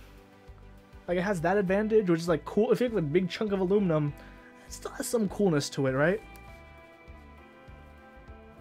Right? And it is like, it is usable. It's fine. It's just very simple. It's just extremely simple. Tough crowd. Yeah, it's very tough. Here's the funny thing I've noticed, okay? Anything in the meh, everyone's a pretty tough crowd on. When it gets to the cool, people are like way more okay with things. But that's because when you're in the meh category, it's so much easier to pick off meh things about things.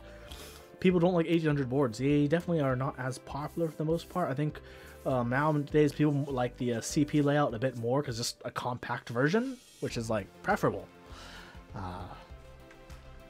Everyone okay with it here? No major complaints? Things should be higher? Things should be lower?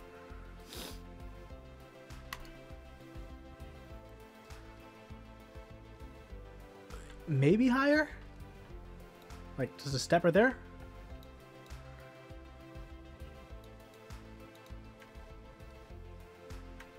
I think it's on a tier higher than the CA66, FC660C, and Canoe. I think it is a tier higher than those. So I'm going to put it right there. Okay. TX65. TX65. It's in the Mac category. Some people told me, hey, it should be in the cool category. I don't know. Should it? A lot of people think it's too plain Jane. A lot of people think, but why? It's a sandwich mount. What's the big deal? Some people think, well, look at that bottom row. That bottom, like, you know, typically Swiss cheese still has bits, right? The bottom row is more Swiss cheese than Swiss cheese, right? That plate is, like, just absolutely atrocious. Low mess is 10 strong. High mess is CFO. I think high mess is fine for it. Cause, I mean, it's a decent typing board, the TX65. And I think it's... If we had the, like, 65 SE to compare it with, I'd probably choose the older 65 over the new SE. Because the newer SE doesn't look as good, IMO. I don't think it looks as cool. I think the original look is cooler.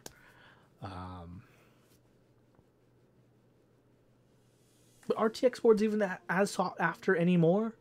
I don't think that, like, in the headspace of enthusiast custom keyboards, they're definitely not like cool kids, right? It's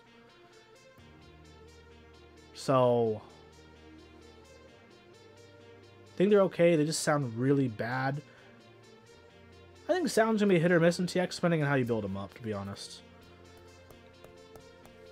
So high meh. I'm gonna leave it high meh. I don't think it should be low meh. I don't. I think because TX has reputation. At least their decent boards are. They're just solid. They're solid boards. While they're not like amazing, they're solid. They're not crazy and cool, but there's no major complaints against them, I'd say, other than like the plate. The plate is the complaint. So, meh section busting at the Sims. Okay. We got a few left from there. Yak Trash Purple Pandas. Who's tried these other than myself? Who has tried these switches? Nablin has tried these switches. I have tried these switches. I don't mind these switches, but I did not use mine stock. Mine are like very, very far from stock. I have done very specific lubing to them. I've done very specific spring swapping. Mine do not feel like how they used to feel. Mine feel actually really close to Ergo Clears actually than Purple Trash Pandas. But yeah.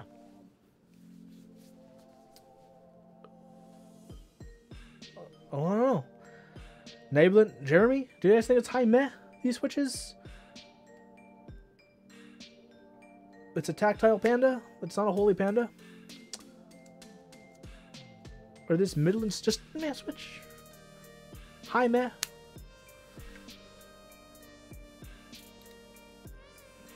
Okay. In that it's in a good spot. No one's gonna get them unless they need HP parts. Yeah. I think they can be improved a lot. I'm gonna lower them because actually right now they're slightly in the cool. So I'm gonna back it up a little bit. Just back it up, you know. As you get the line right there, just back it up. Yeah. I don't know if you're crossing the line there, buddy, Mr. Yuck, Purple Trash Pandas. Okay. Take care, Laugh Master. Put it right there. Nice and easy to see. I think they're fine if you're looking for like an okay medium tactility switch. I think a lot of people are into high tactility switches. That's the in right now. And those are much cooler at the moment in the hand space that is switch modding, which is fine. That's how trends are, and it's very important to pay attention to those. So I think it's fun there. GMK Metaverse. I'm going to move it. I think it's cool. And you know what? The market thinks it's cool. Look at, before round 2 was announced, if you look at the aftermarket prices of Metaverse, they easily hit over $300. Around $300. People want Metaverse. It's cool. Whether it'll be higher in the cool, we'll see. I just wanted to move it out of the meh. Completely out of the meh. Clickbar we did today. Clickbar is just going to stay in the middle. GMK Lime is straddling the line as well. GMK Lime. Does GMK Lime deserve to be cooler? I think it's better than SA Lime. Definitely. I think everyone agrees, right? GMK Lime is better than SA Lime by leagues and miles.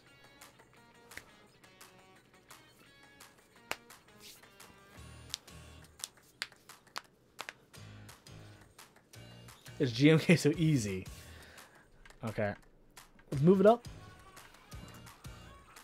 Everyone for that moving up life, or not into green, says Jeremy. I think so. One of the major complaints about the look of the set is a lot of people don't like how the mods turned out. It's like a pastel green on that gray. Some people aren't really digging that. I think most people, what they really like are those alphas. In terms of like, kid for school. Here's the question. What color keyboards does this set go with more? Well, right now Mizu is cooler than Lime, but dark green on gray would have been good. Maybe let you say the set works great on a silver or light gray board. Interesting. On or green board.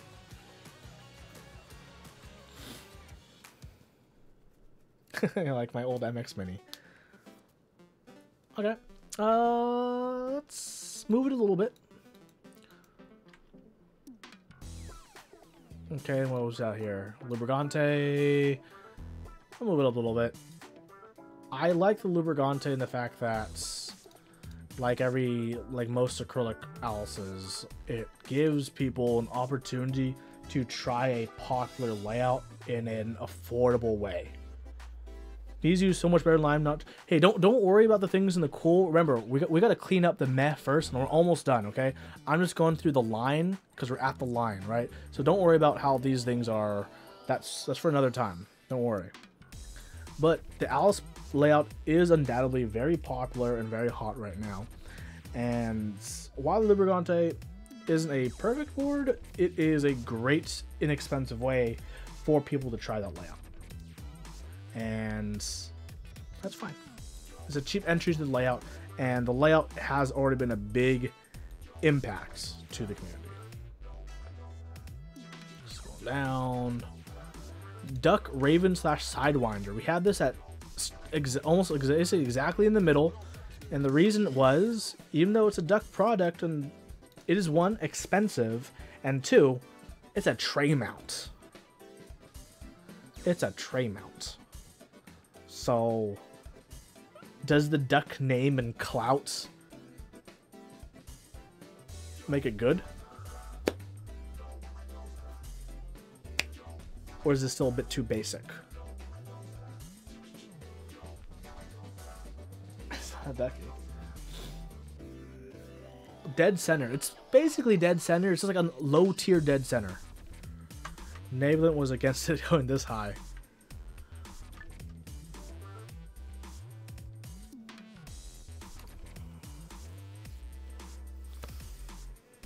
Nudge left.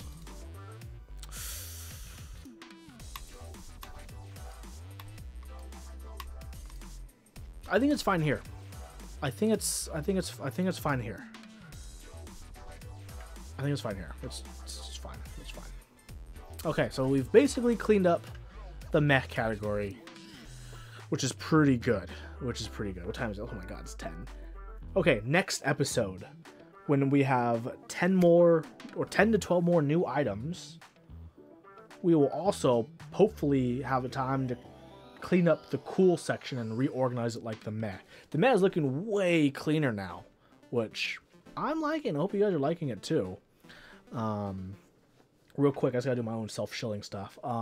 If you want to provide suggestions on what I should cover next, in my Discord channel, I actually have a little text channel for recommendations where people will be like, you should cover X, Y, or Z in the next episodes.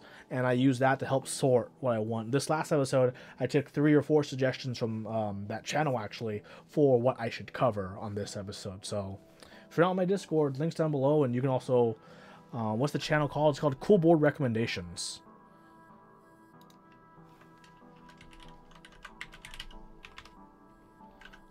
It's the Cool Board Recommendation channel in my Discord. So, Machine Unit, the best keyboard pitchfork show. I don't think this. I'm not gonna lie. This show gets people really riled up. Xenophobia because you asked for what's in the WoW. The coolest thing on the board right now is the TGR Alice, followed up by the J80 aka Jur A06. Then we got the HHKB Pro 2, and then the Zephyr. The Zephyr probably will be, when we get to cleaning up, it'll probably drop because it's not as cool as it used to be. Back then, you know, 5mm plate, pretty cool, nice. Oh, this is the TGR version. The cool category, it does need some cleaning up because there's some things that will drop or will raise, you know, like EPBT slates, DevTTY, 910. Dewey, you're asking where the single was, and the poly single is actually like in one of the top tiers of cool. Xeno, Zephyr's going to drop by association if you're salty about Xeno. I do want to try to keep those thoughts when thinking about the coolness of that board a bit separate, but it's undeniable those are involved because when you think of what makes something cool or uncool, it's like that reputation that things are associated with, and it is a part of that. So there's a part of that that has some truth to it. Machine yearning. There's some truth to that.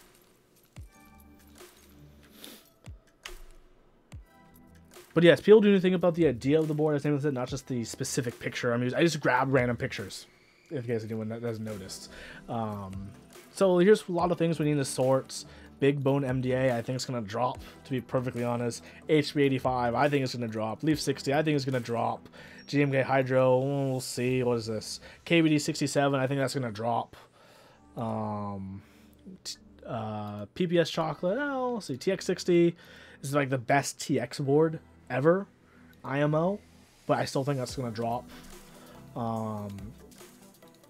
Metaverse might go up. Lunar probably will go down. SP60 might go up.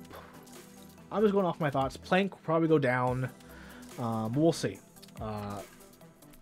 was a good episode. What do you guys think of how the board is so far? What changes would you make? I'm curious to hear. What changes would you make to this board, or what would you add? What would you want to add? Give me suggestions. This is a good time to give me suggestions as well. I'll keep it in my mind.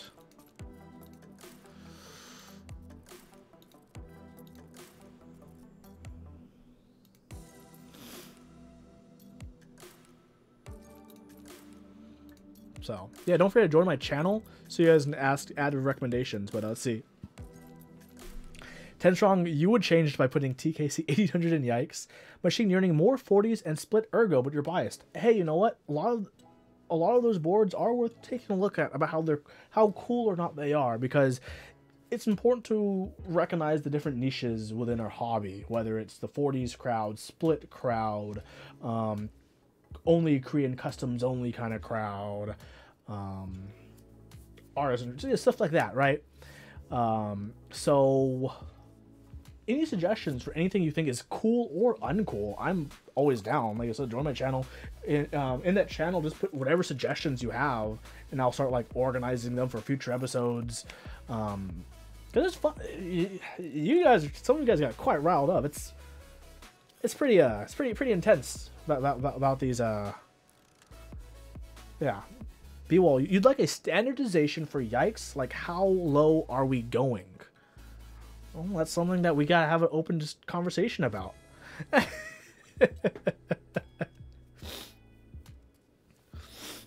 So we'll see. Enabling that Plank is the most meh board ever. You get a lot of people upset with a statement like that, but I might have to agree.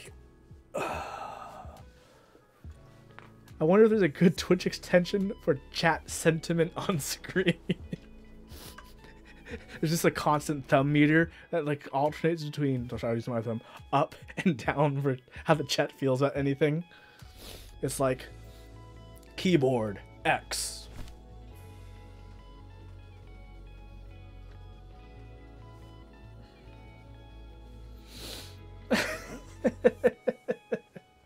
Live pull meter thing. That's true. That's true. Well, everyone, thank you so much for watching this. This went way longer than I expected.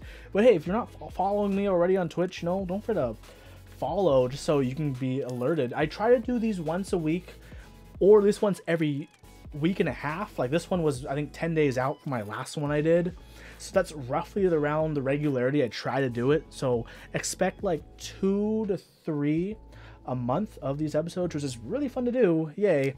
Hopefully I kind of try to make it weekly. That's going to be the main goal among working on all my tons of projects. Let me show you guys one thing real quick, okay? One thing I want to show everyone, a sneak peek of what's going to happen on Saturday.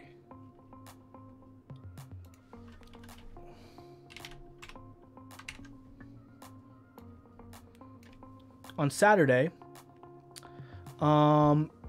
it's probably going to be around 5 p.m. Pacific.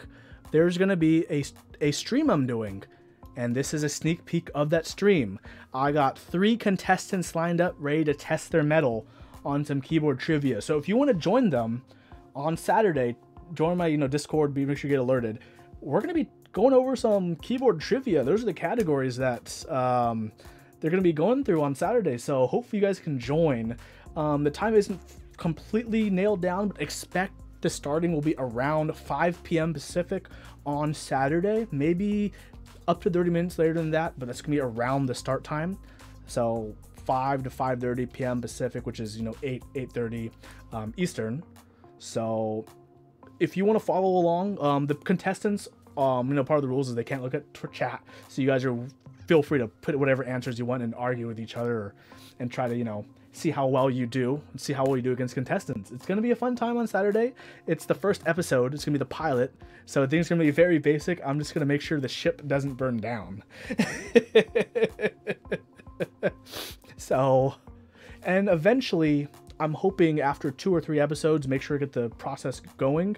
I will eventually have a sign-up sheet for anyone who wants to compete to apply to test their mettle on the key quiz. Well, everyone, that's my little teaser for upcoming content on Saturday. Everyone, thank you so much for watching the cool board today. Feel free to check out all my stuff down below. Insert Huey shill stuff there. My sponsor links, novel keys, switchmod.net, kono.store, zealpc.net/Manofinterests, Dixie Mech, March Madness, Mech Madness, and March Madness coming up. Your geek hack hours can pay off. Well, everyone, thank you so much. It's been great. Is anyone on I can raid right now? Let me know. Hey, hold on. Before we leave, is there? Are we raiding anyone? And we got a name for a raid? Tyson Builds.